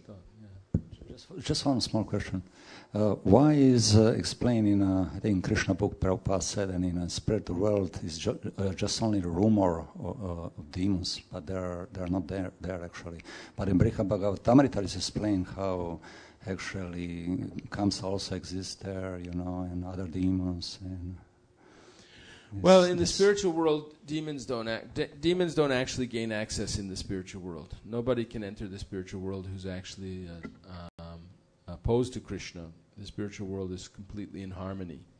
But in order to make the moods properly mix and everything, the Yoga Maya arranges for the proper moods. And so there may be what Prabhupada is describing as rumors of demons. Not that there's a living entity there who's an atheist who wants to defeat Krishna. That doesn't exist there. No, but I read in Bhagavatam and Kamsa also exists there in his eternal form, and Krishna is fighting in his eternal form. Something like that in Bhagavatam I just finished in this book. So in his eternal form, he's a devotee.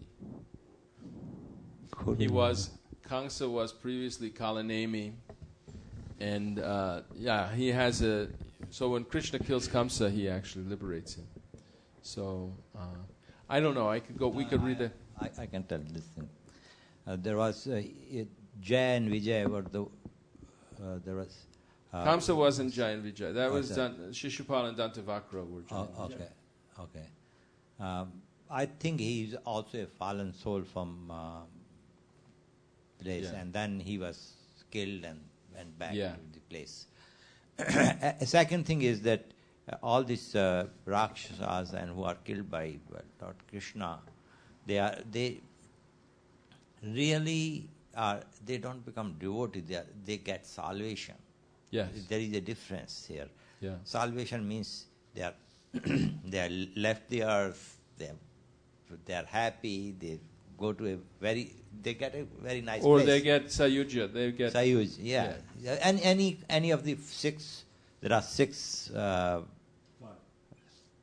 5? No. 5 kinds of liberation. 5 Sharshti, Samipya, Salokya, Sarupya, and Sayuja. I thought 6, but anyway. Okay. So they get one of those 5. But they become devotee.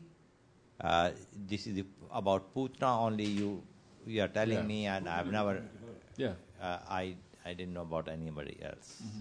But Agasura, for instance, it describes how his spirit soul was hovering and then it merged into the body of Krishna, so it doesn't really... Also Shishupal, there was this great bright...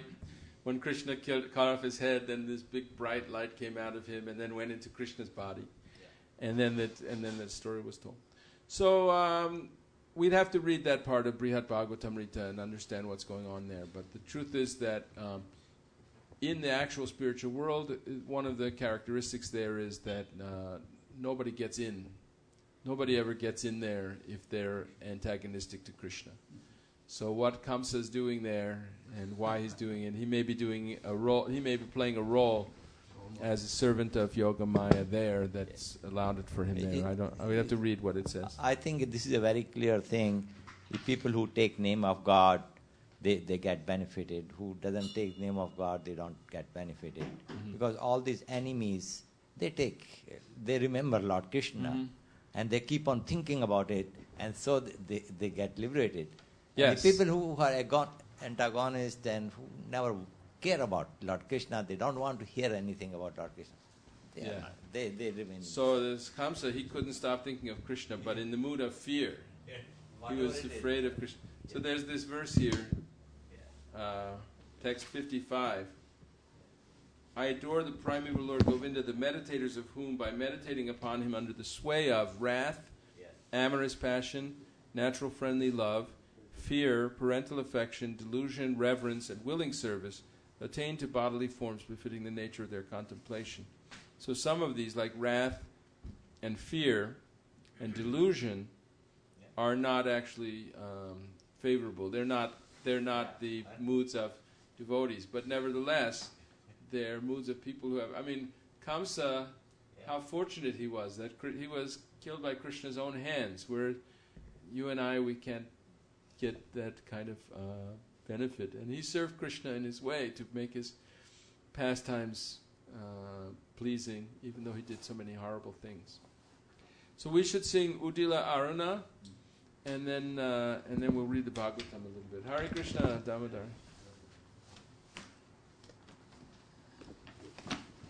Okay. 38.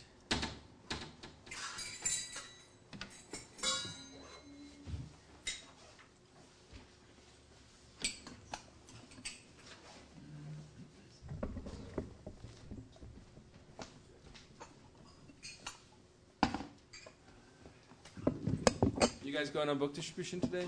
Where are you going? We're going to go to San Jose Swap Meet. Uh-huh. There's yoga. Uh-huh. Doing Spanish books only? Uh-huh. Nice. What time do you have to leave? Well, maybe like after this or something. I don't know. Okay. We'll have Guru Puja and... Yeah, that'd be great. All right, so I'll try to just do the Bhagavatam part really quick. Udila Aruna Purabhavage Dwijamani Gora Amani Jage Udila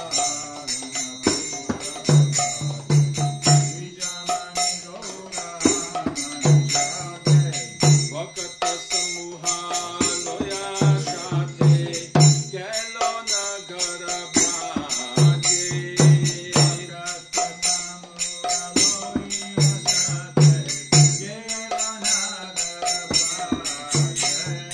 Katai Katai Bhagavoko Khana Khana Tehi Janjararo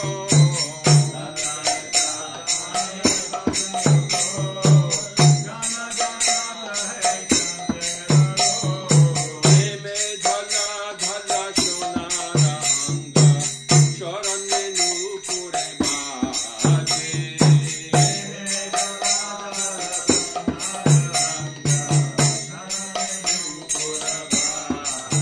Mukunda Madhava Jadava Hari Bolna Bolore Badana Bori Mukunda Madhava Jadava Hari Bolna Bolore Badana Bori Miche Nida Bashe Gelore Rati Divasha Sharira Shaje Miche Nida Bashe Gelore Rati Divasha Sharira Shaje Emona Dolabha Manava Deha Ayati Koro Bhavana Keho Emana Dolabha Manava Deha Ayati Koro Bhavana Keho Ebena Bhojire Jashoda Sutta Sharame Pori Belage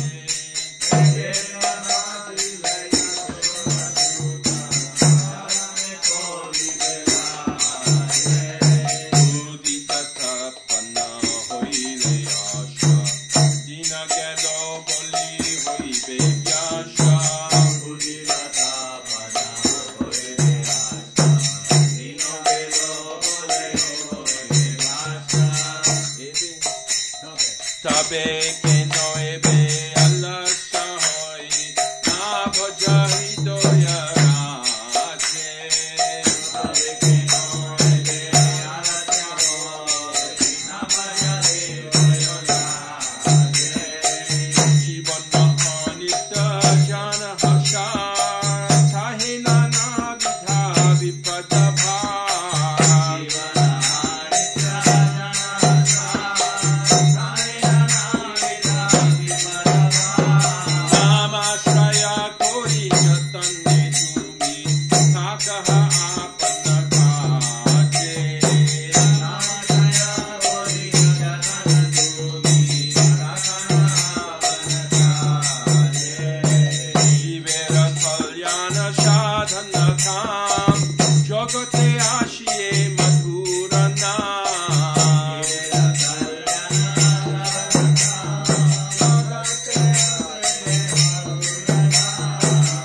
Avidyadhimira Tapana Rupe Ridga Gane Viraje Avidyadhimira Tapana Rupe Ridga Gane Viraje Krishna Nam Shudha Koriya Pan Jurao Bhakati Vinoda Pran Krishna Nam Shudha Koriya Pan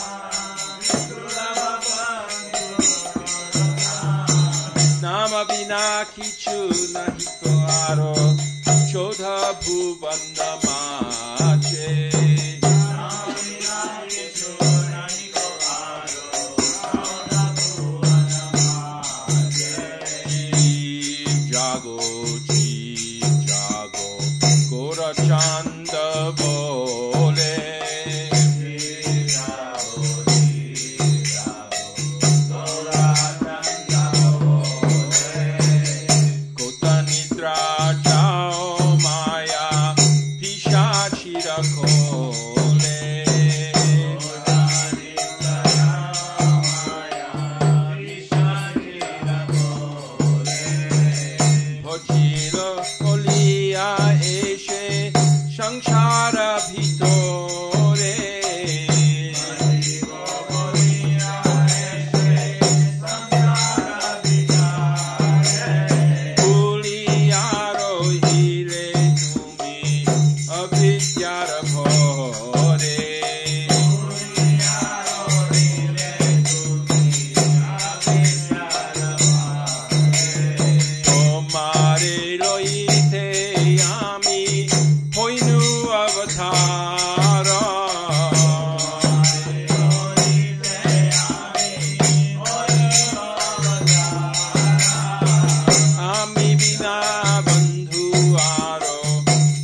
Progressive reading of Srimad Bhagavatam, and we're in the 14th chapter now.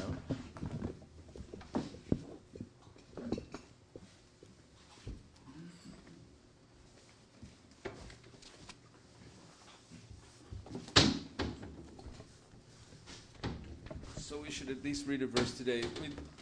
We read one verse every week in the Saturday morning classes, and some weeks we do other things and we don't have verses. But we want to get through all 12 cantos. For the last 5 years, we've been in first canto. So we're now up to chapter 14, which is the disappearance of Lord Krishna. And Shraddha Dasi told me that we did 9 already. And so we're on 10 today. And I don't have it on the board. So usually we have a little booklet to pass around. We didn't do it for this chapter. It's a short chapter. And I didn't get it done. I'll do it for 15. But if you can try to follow me. Pasha Utpatan Naravyagra Pashyotpatan Naravyagra Divyan Bhoman Sadaihikan Divyan Bhoman Sadaihikan Darunan Sangshato Adurat Darunan Sangshato Durat Bhayam Naha Buddhi Mohanam Bhayam no Buddhi Mohanam. It's 1:14:10. Pashyot patan naravyagra Divyan bhoman sadaihikan Darunan sangshato durat Bhayang no buddhi mohanam. You have it there? Pashupatan Naravyagra Pashyotpatan Naravyagra Divyan Bhomam Sadahikan Divyan Bhoman Sadaihikan Darunan Samsato Durat Sangshato Durat Payam no Buddhi Mohanam Payang no Buddhi Mohanam Pashyotpatan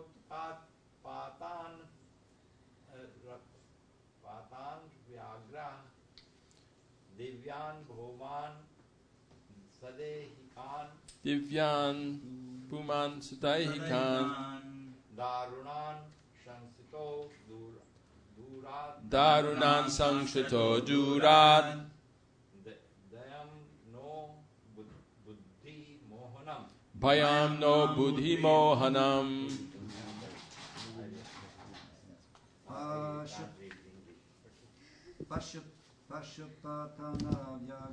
Pashyotpatan Ravyagra.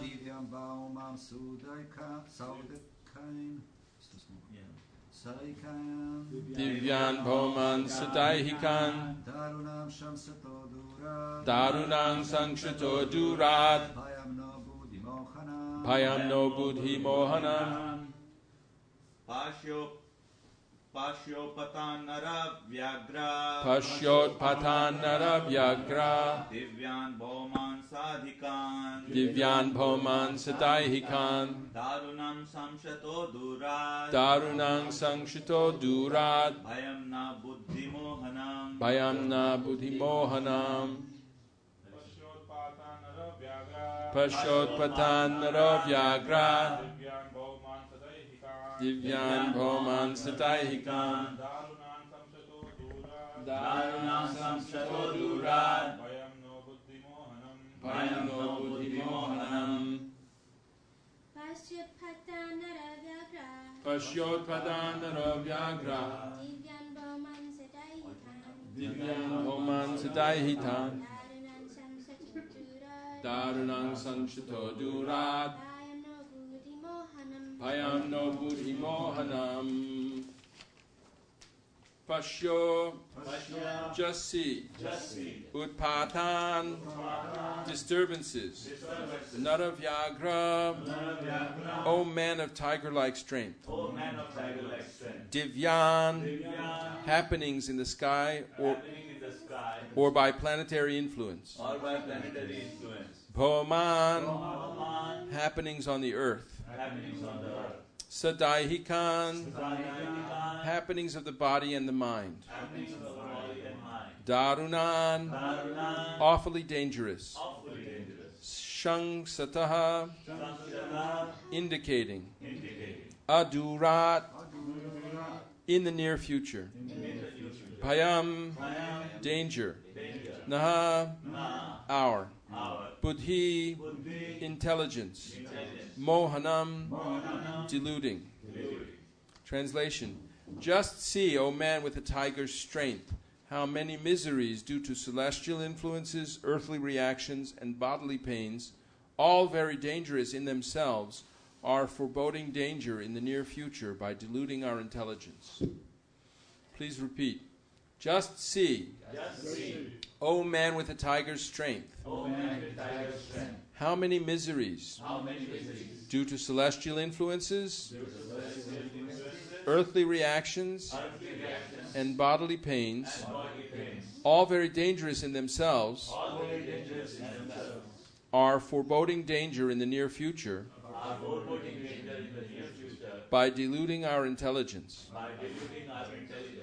Purport by His Divine Grace A.C. Bhaktivedanta Swami Prabhupada. Material advancement of civilization means advancement of the reactions of the threefold miseries due to celestial influence, earthly reactions, and bodily or mental pains.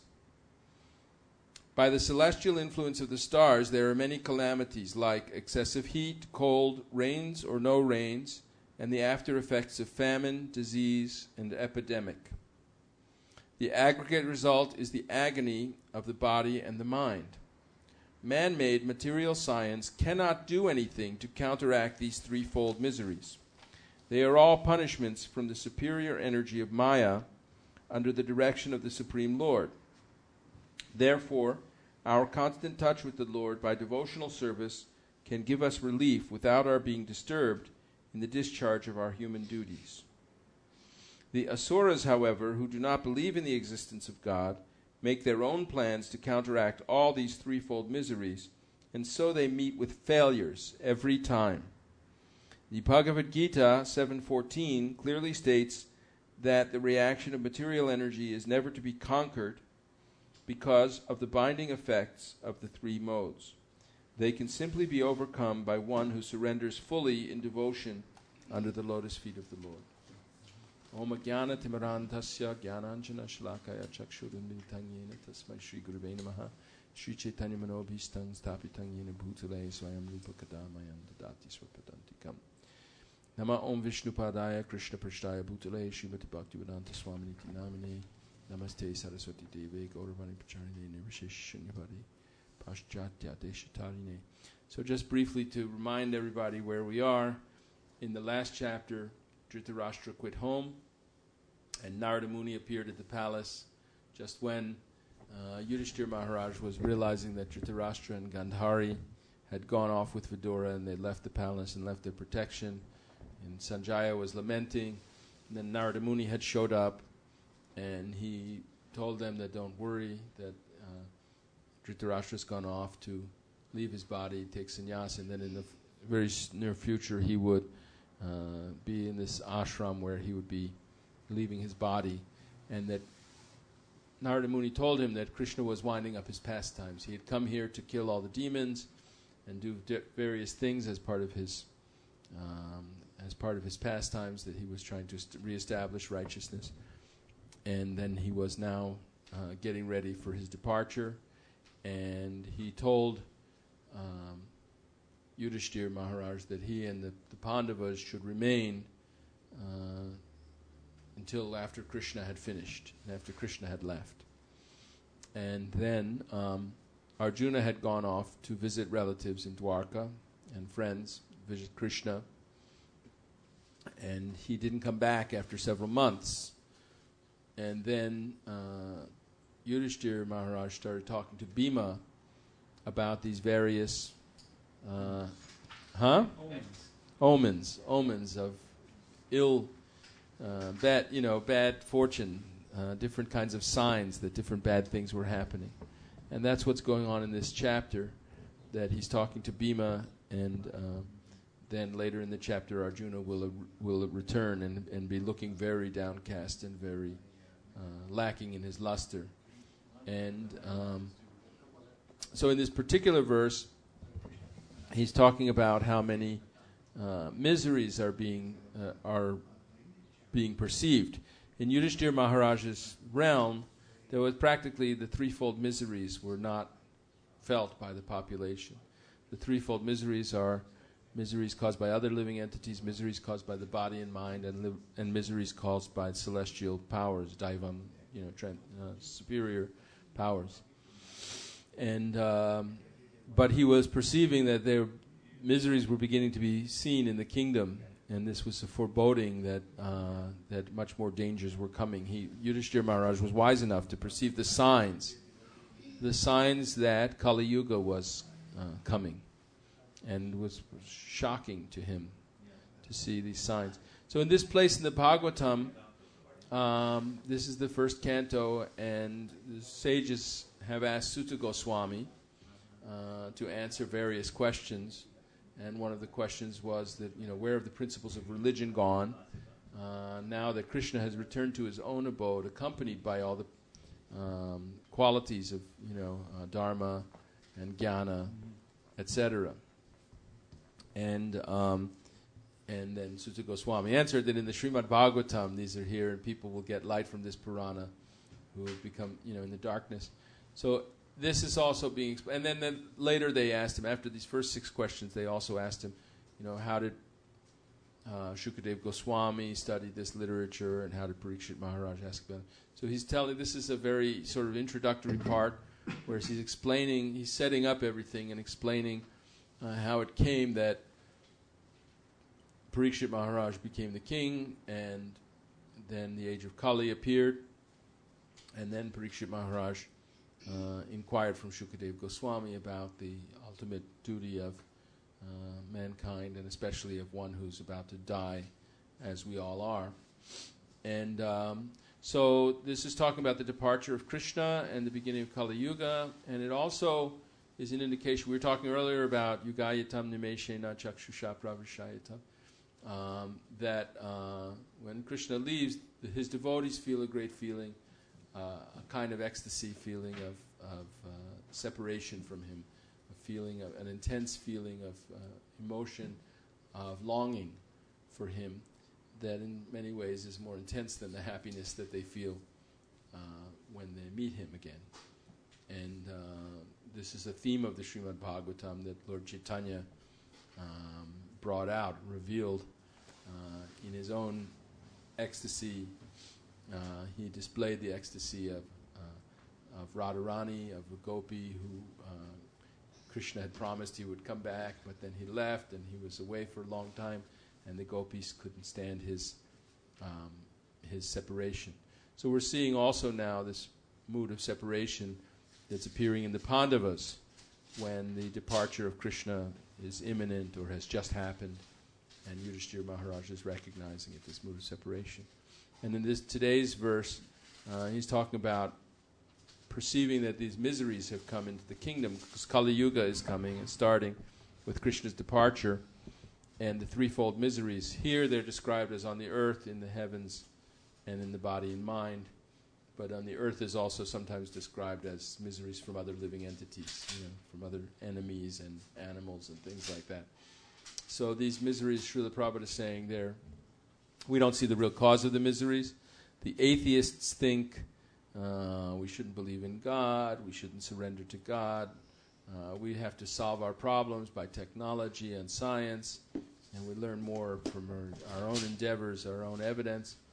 But the more they try to solve the problems, as Srila Prabhupada says, the more they get entangled. The more they try to conquer nature and the problems that nature is giving them, the more they become entangled in the complexities of nature.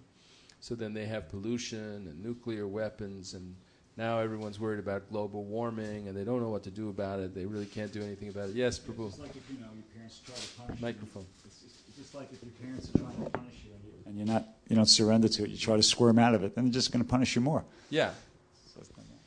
Yeah, so Prabhupada recites that, or mentions that verse, Daivihe Shigunamayi Mama Maya Duratya Ya Mame Vaye Padyante Mayame Tang Tarantite. That the material nature is acting under Krishna's control. She's the divine energy of his, and nobody can overcome her. Like if you try to squirm out of it, you just get further entangled in her modes. Her nature is consisting of 3 modes, and in the latter chapters, especially of Bhagavad Gita, Krishna describes the interactions of these 3 modes in much greater detail, and all our plans and endeavors to achieve peace and prosperity on earth will fail. They're doomed to fail. But in fact, this place is Dukhalayam. It's a place of suffering. We shouldn't expect to stop suffering here. But Krishna says, Dukhantam chanigachati, that there's kind of happiness that one can practice, happiness in the mode of goodness, by which we can put an end to all miseries. But that comes by learning how to surrender to Krishna and to stop squirming, to tolerate the miseries that we've already achieved by virtue of our past karma, and to try to act in accordance with the will of the Supreme Lord and attract His mercy, and by His mercy He can relieve us of all sufferings and make us full of knowledge, and He can also make human society very peaceful. So this is our mission, is that we're going on Sankirtan because human society today has become very atheistic and materialistic, and they think that they don't care much for knowledge of the scriptures, this revealed knowledge that's coming from great sages of the past. Everybody thinks that we have more knowledge, and we're gaining more and more knowledge in the future by our science and empirical science and material endeavors. And we're not against the process of acquiring material knowledge specifically, but we are against the atheism and materialism that deprives people of their actual benefit, that they can achieve enlightenment through practice of yoga, and particularly through practice of the chanting of the holy names of Krishna. Hare Krishna, Hare Krishna, Krishna Krishna, Hare Hare, Hare Rama, Rama Rama, Hare Hare. And then people can achieve real peace and prosperity by learning that they have to conquer their own mind and senses, not to try to conquer the world. You can try to conquer the world, but your own mind is uncontrolled, then it will cause you misery, no matter how rich and powerful you become and what a big house you can build with so much climate control. I heard on the radio yesterday that the air pollution is so bad in China that there's a very brisk business being done in air filters and stuff. Because sometimes these poisonous clouds, like the size of the state of Alaska, goes over the Chinese coast, and people can die from breathing outside. And they have all these face masks. Now, even when we were in Hawaii, we were seeing all the Japanese tourists and things coming from Asia. They wear face masks as part of their, just to protect themselves, even in Hawaii where it's not really that necessary. And the person was saying that very rich people in China, because they want to go and do their exercise, they do these Tai Chi kind of exercises, and they move their body in the morning, elderly people and stuff. So they, for $250,000, there's a company that will build like a sort of an astrodome over your, like a big dome over your land and over your house and your backyard and everything.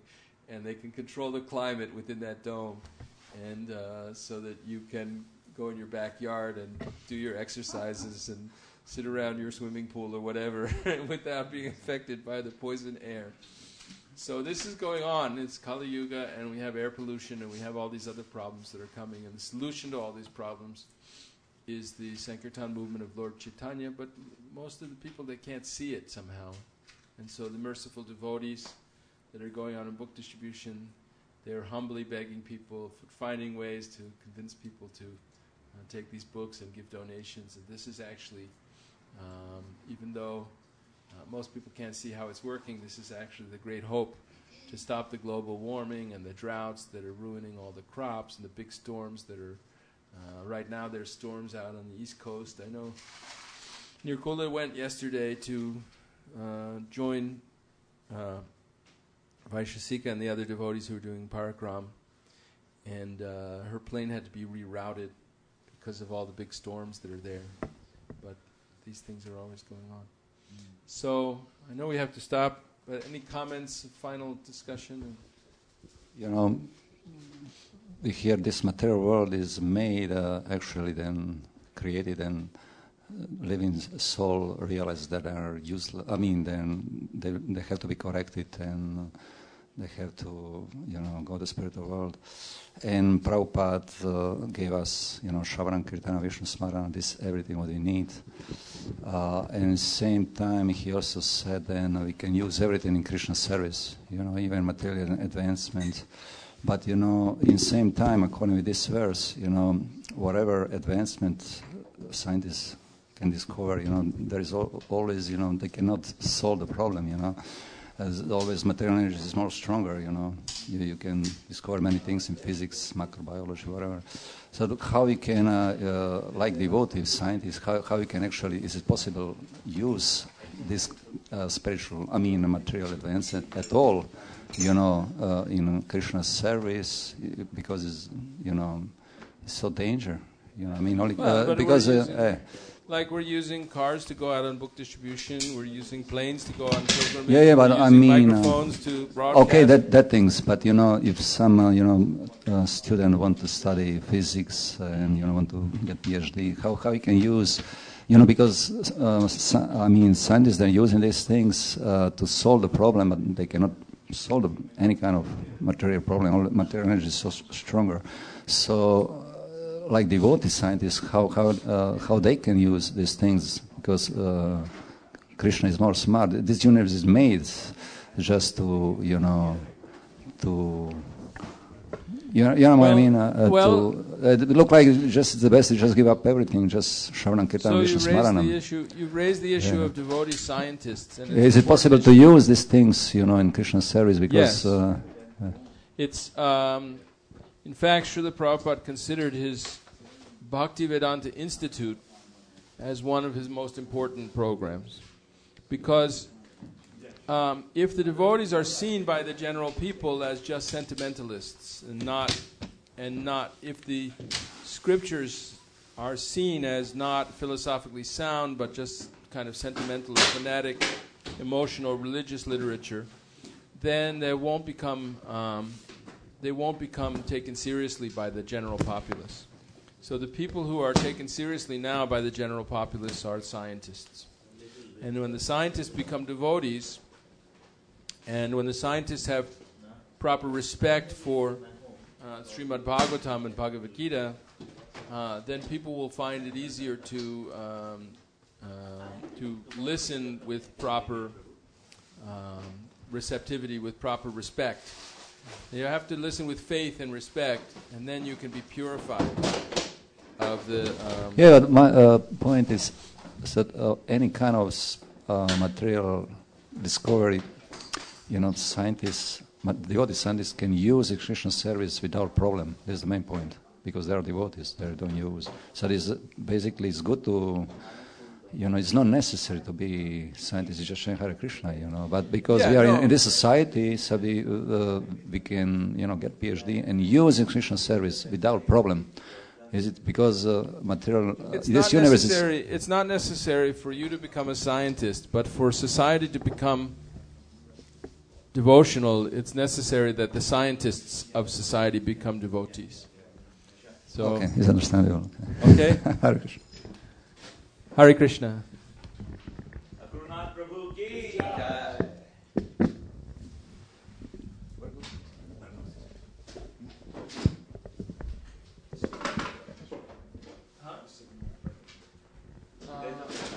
There's prasadam coming. We're going to have a Guru Puja now, and then prasadam. There must be some piece missing here.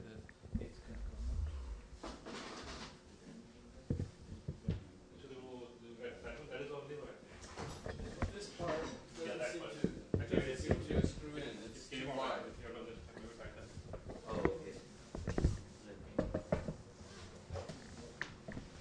See, this should screw. But it's not. This is too big. It doesn't. The threads don't seem to match up. So who's doing the offering, the puja? Would you like to do it?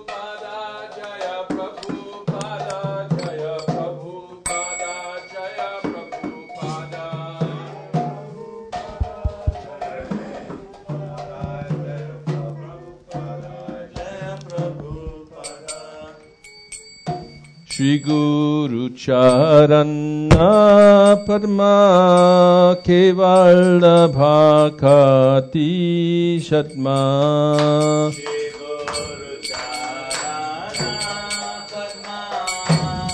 Kevala Bhakati Shatma Shri Guru Charana Padma Kevala Bhakati Shatma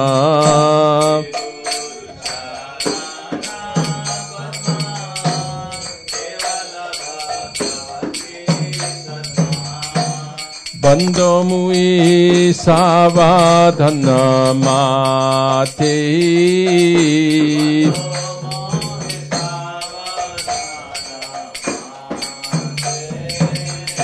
Bando mui savadhana mate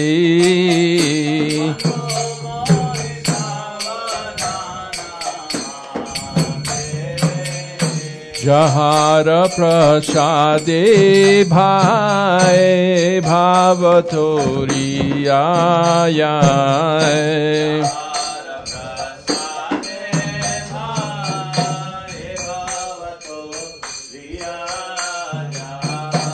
Jahara prasade bhai bhavatoriyaya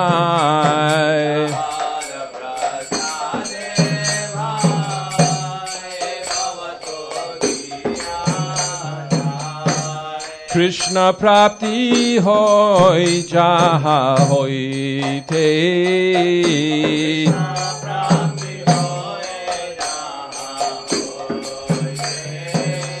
Krishna prapti hoy jaha hoite.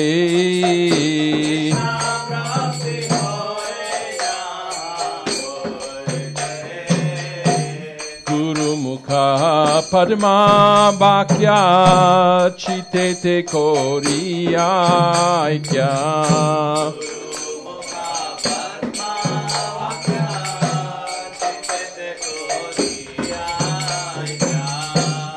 Guru mukha padma bhakya chitete koriya kya.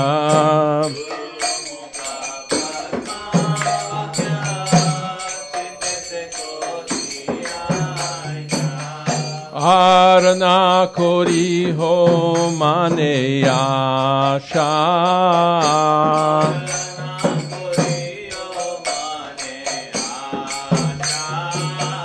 Arana kori ho mane asha.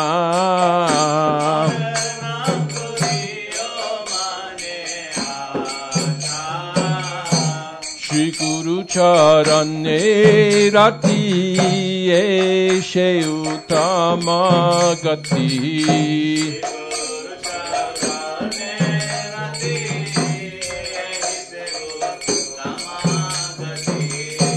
Shri Guru charane rati eshe uttama gati.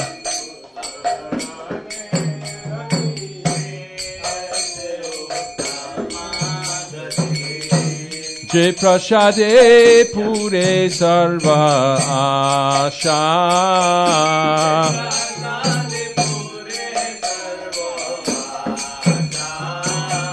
Je prashade pure sarva asha.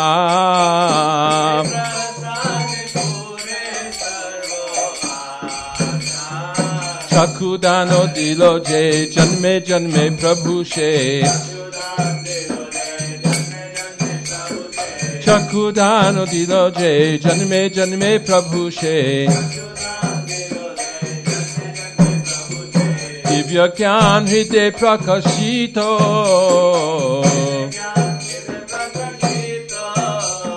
Divya gyan hriday prakashito.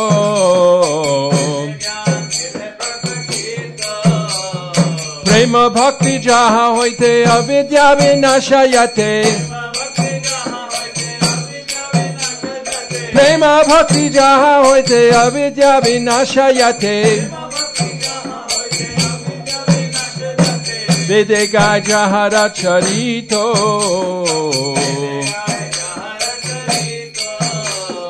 Vedega jahara charito.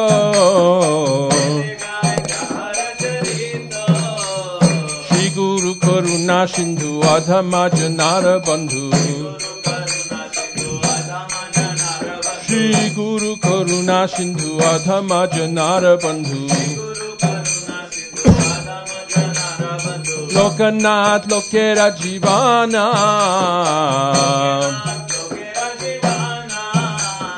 Lokanath Lokera Jivana.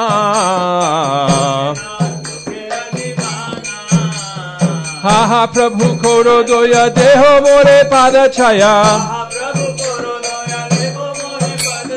Ha ha Prabhu Koro Doya Deho More Pada Chaya. Ebe Jash Kushukri Bhuvana.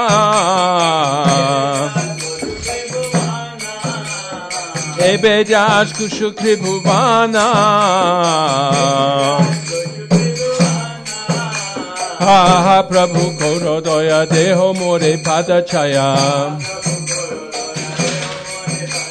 Ha ha Prabhu Koro Doya Deho More Pada Chaya.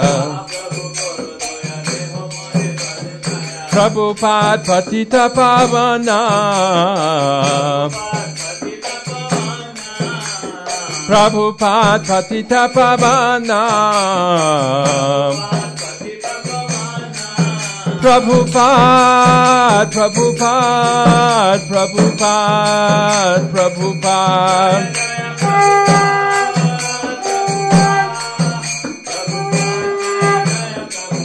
Jaya Jaya Prabhupada, Prabhupada, Prabhupada, Jaya Jaya Prabhupada.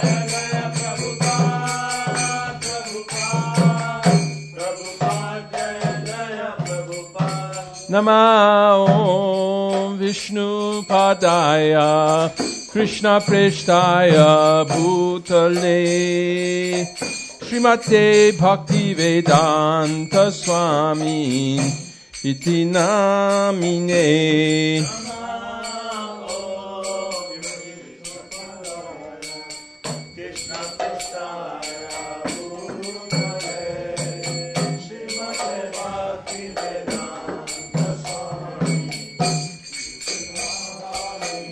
Namaste Saraswati Deve Gauravani Pracharine Nirvishesha Shunyavadi Paschata Deshatarine.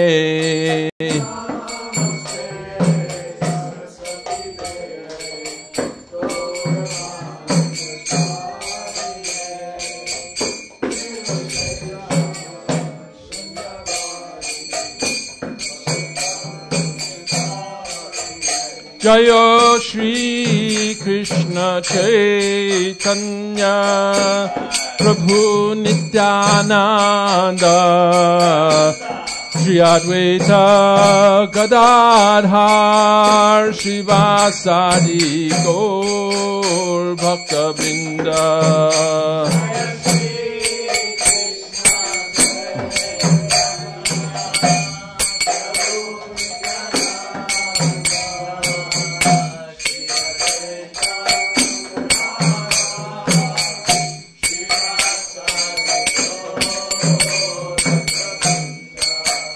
Jaya Shri Krishna Chaitanya Prabhu Nityananda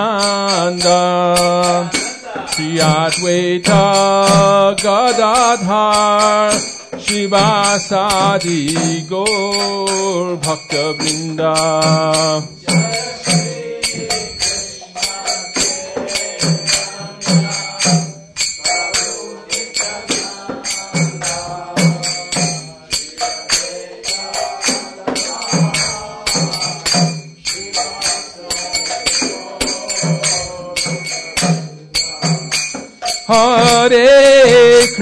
Hare Krishna, Krishna Krishna, Hare Hare, Hare Rama, Rama Rama, Hare Hare. Krishna Krishna, Hare Hare, Hare Rama, Rama Rama, Hare Hare, Hare Krishna, Krishna Krishna, Hare Hare, Hare Rama, Rama Rama, Hare Hare.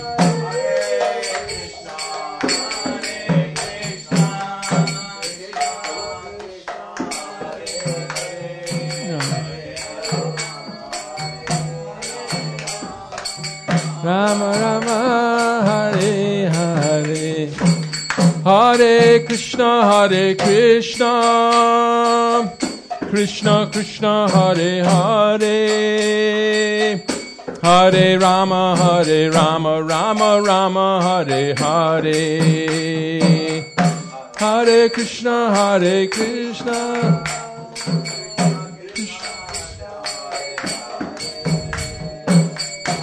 Hare Rama, Rama Rama, Hare Hare, Hare Krishna,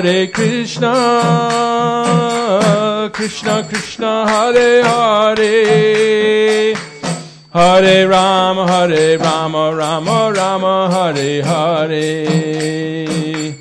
Hare Krishna, Krishna Krishna, Hare Hare. Hare Rama, Rama Rama, Hare Hare. Hare Krishna,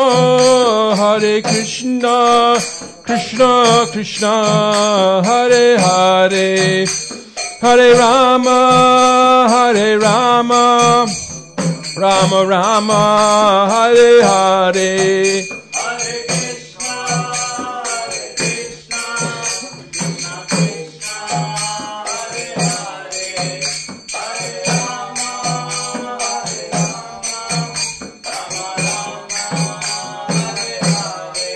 Hare Krishna, Krishna Krishna, Hare Hare. Hare Rama, Rama Rama, Hare Hare.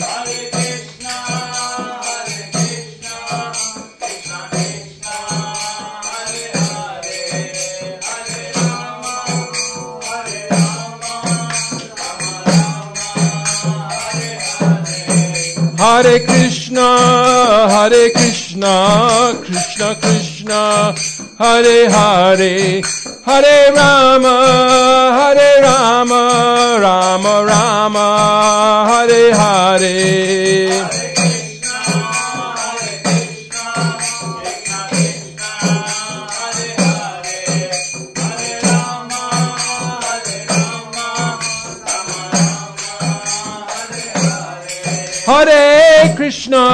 Hare Krishna, Krishna Krishna, Hare Hare. Hare Rama, Rama Rama, Hare Hare.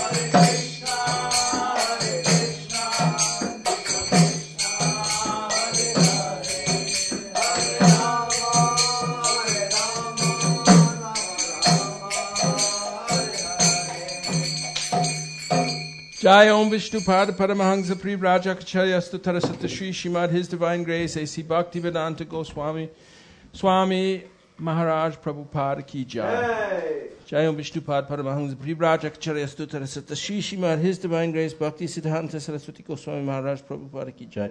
Nanta Koti Vaishnava Vrinda Ki Jai. Namacharya Shri Haridas Thakur Ki Jai. प्रेम से कहो श्री कृष्ण चैतन्य प्रभु नित्यानंद श्री अद्वैत गदाधर शिवासादि गौर भक्तवृंद की जय। श्री श्री राधा कृष्ण गोपीनाथ श्याम कुंद राधा कुंड गिरि गोवर्धन की जय। श्री वृंदावन धाम की जय। नवद्वीप मायापुर धाम की जय। गंगमयी जमुनमयी की जय। तुलसी देवी भक्ति देवी की जय। सामवेद भक्तवृंद की जय। गौर प्रेमानंदी ग्रंथराज श्रीमद् भागवतम की जय। Transcendental Book Distribution Ki Jai. Harinama Sankirtana Ki Jai. All glories to the assembled devotees. All glories to the assembled devotees. All glories to the assembled devotees. All glories to Shishi Guru Gauranga Hari Hari Bol.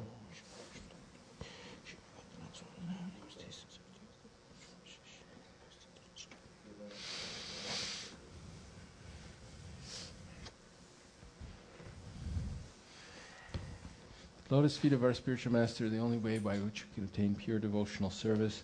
We bow down to his lotus feet with great awe and reverence. By his grace one can cross the ocean of material suffering and obtain the mercy of Krishna. My only wish is to have my consciousness purified by the words emanating from his lotus mouth. Attachment to his lotus feet is the perfection that fulfills all desire. He opens my darkened eyes and fills my heart with transcendental knowledge. He is my Lord, birth after birth.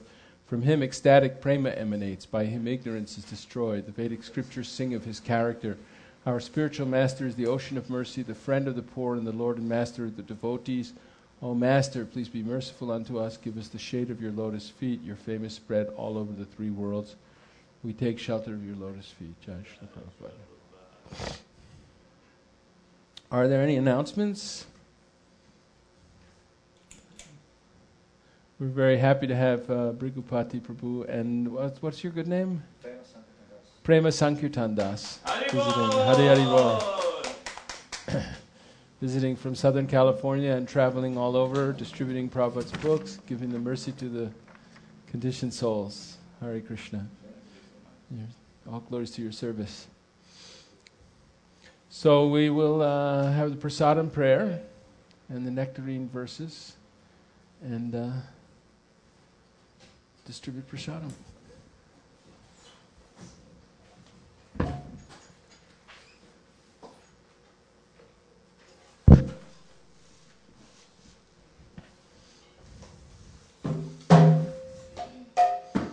Sharira avidyaja Jodendriya taheka Jive pele bishaya shagore Dharmaje jivayati Lobhamoy sudurmati Take jeta kotina samsare Krishna Varadoya Moye Poribare Jiva Joy Swaprashad Annati Lobhai Shreya Namrita Pao Radha Krishna Guna Gao Preme Dako Chaitanya Nitai Ekadina Shanti Pure Prabhu Advaitera Ghare Jui Prabhu Bhojane Boshilo Shakori Ashwadana Prabhu Bole Bhakta Gana Esha Krishna Ashwadilo Heno Shakashwadane Krishna Prema Aishe Mane She Preme Koro Ashwadan Jara Buddhi Parihari Prasad Bhojana Kori Hari Hari Bolo Sarvajan Bhaire Shachi Rangane Kabhu Madhavendra Puri Prabhu Prasadana Korena Bhojan Kaite Kaite Tara Ailo Prema Surdurbar Pole Shuno Shannashi Ragan Mocha Kanta Pura Bari Dalidana Chachari Sachi Mata Korilo Randhan Tara Shudha Bhakti Heri Bhojana Korilo Hari Shudha Shamma Eyana Pyanjan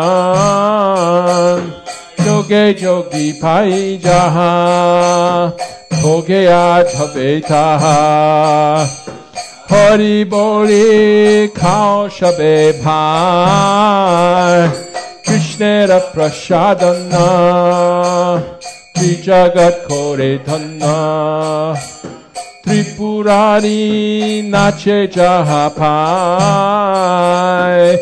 Tripurari Nache Jahapai Mahaprasade Govinde Nama Brahmani Vaishnave Svalpa Punyavatam Rajan Vishvaso Naiva Jayate Prasade Sarva Khanam Hani Rasyo Pujayate Prasanna Chetaso Yashu Buddhik Paryavatishtate Bhagavat Prasadam Ki Jai Barhapidam Natavaravapu Karnayo Karnikaram Bibradvasa Kanaka Kapishang Vajayanting Chamalam Randran Venu Radharasthaya Purayan Gopa Vrindaya Vrindaranyam Swapadaramanam Pravishad Gita Kirtihi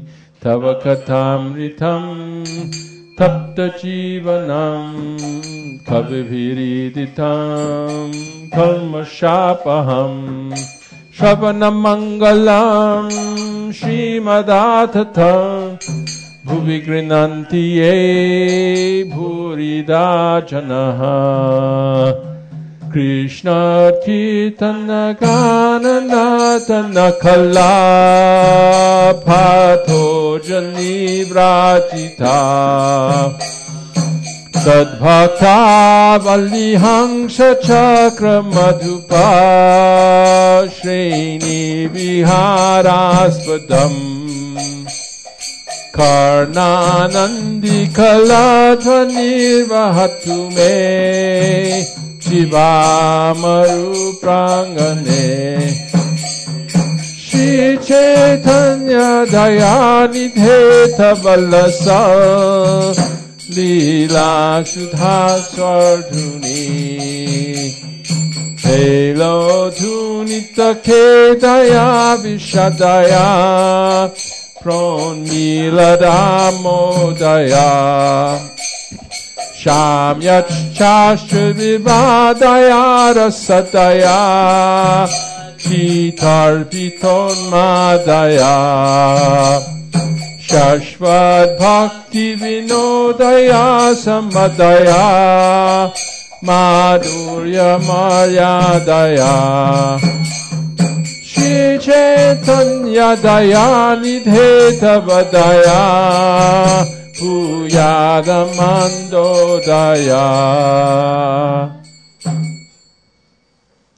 Please come take prasadam.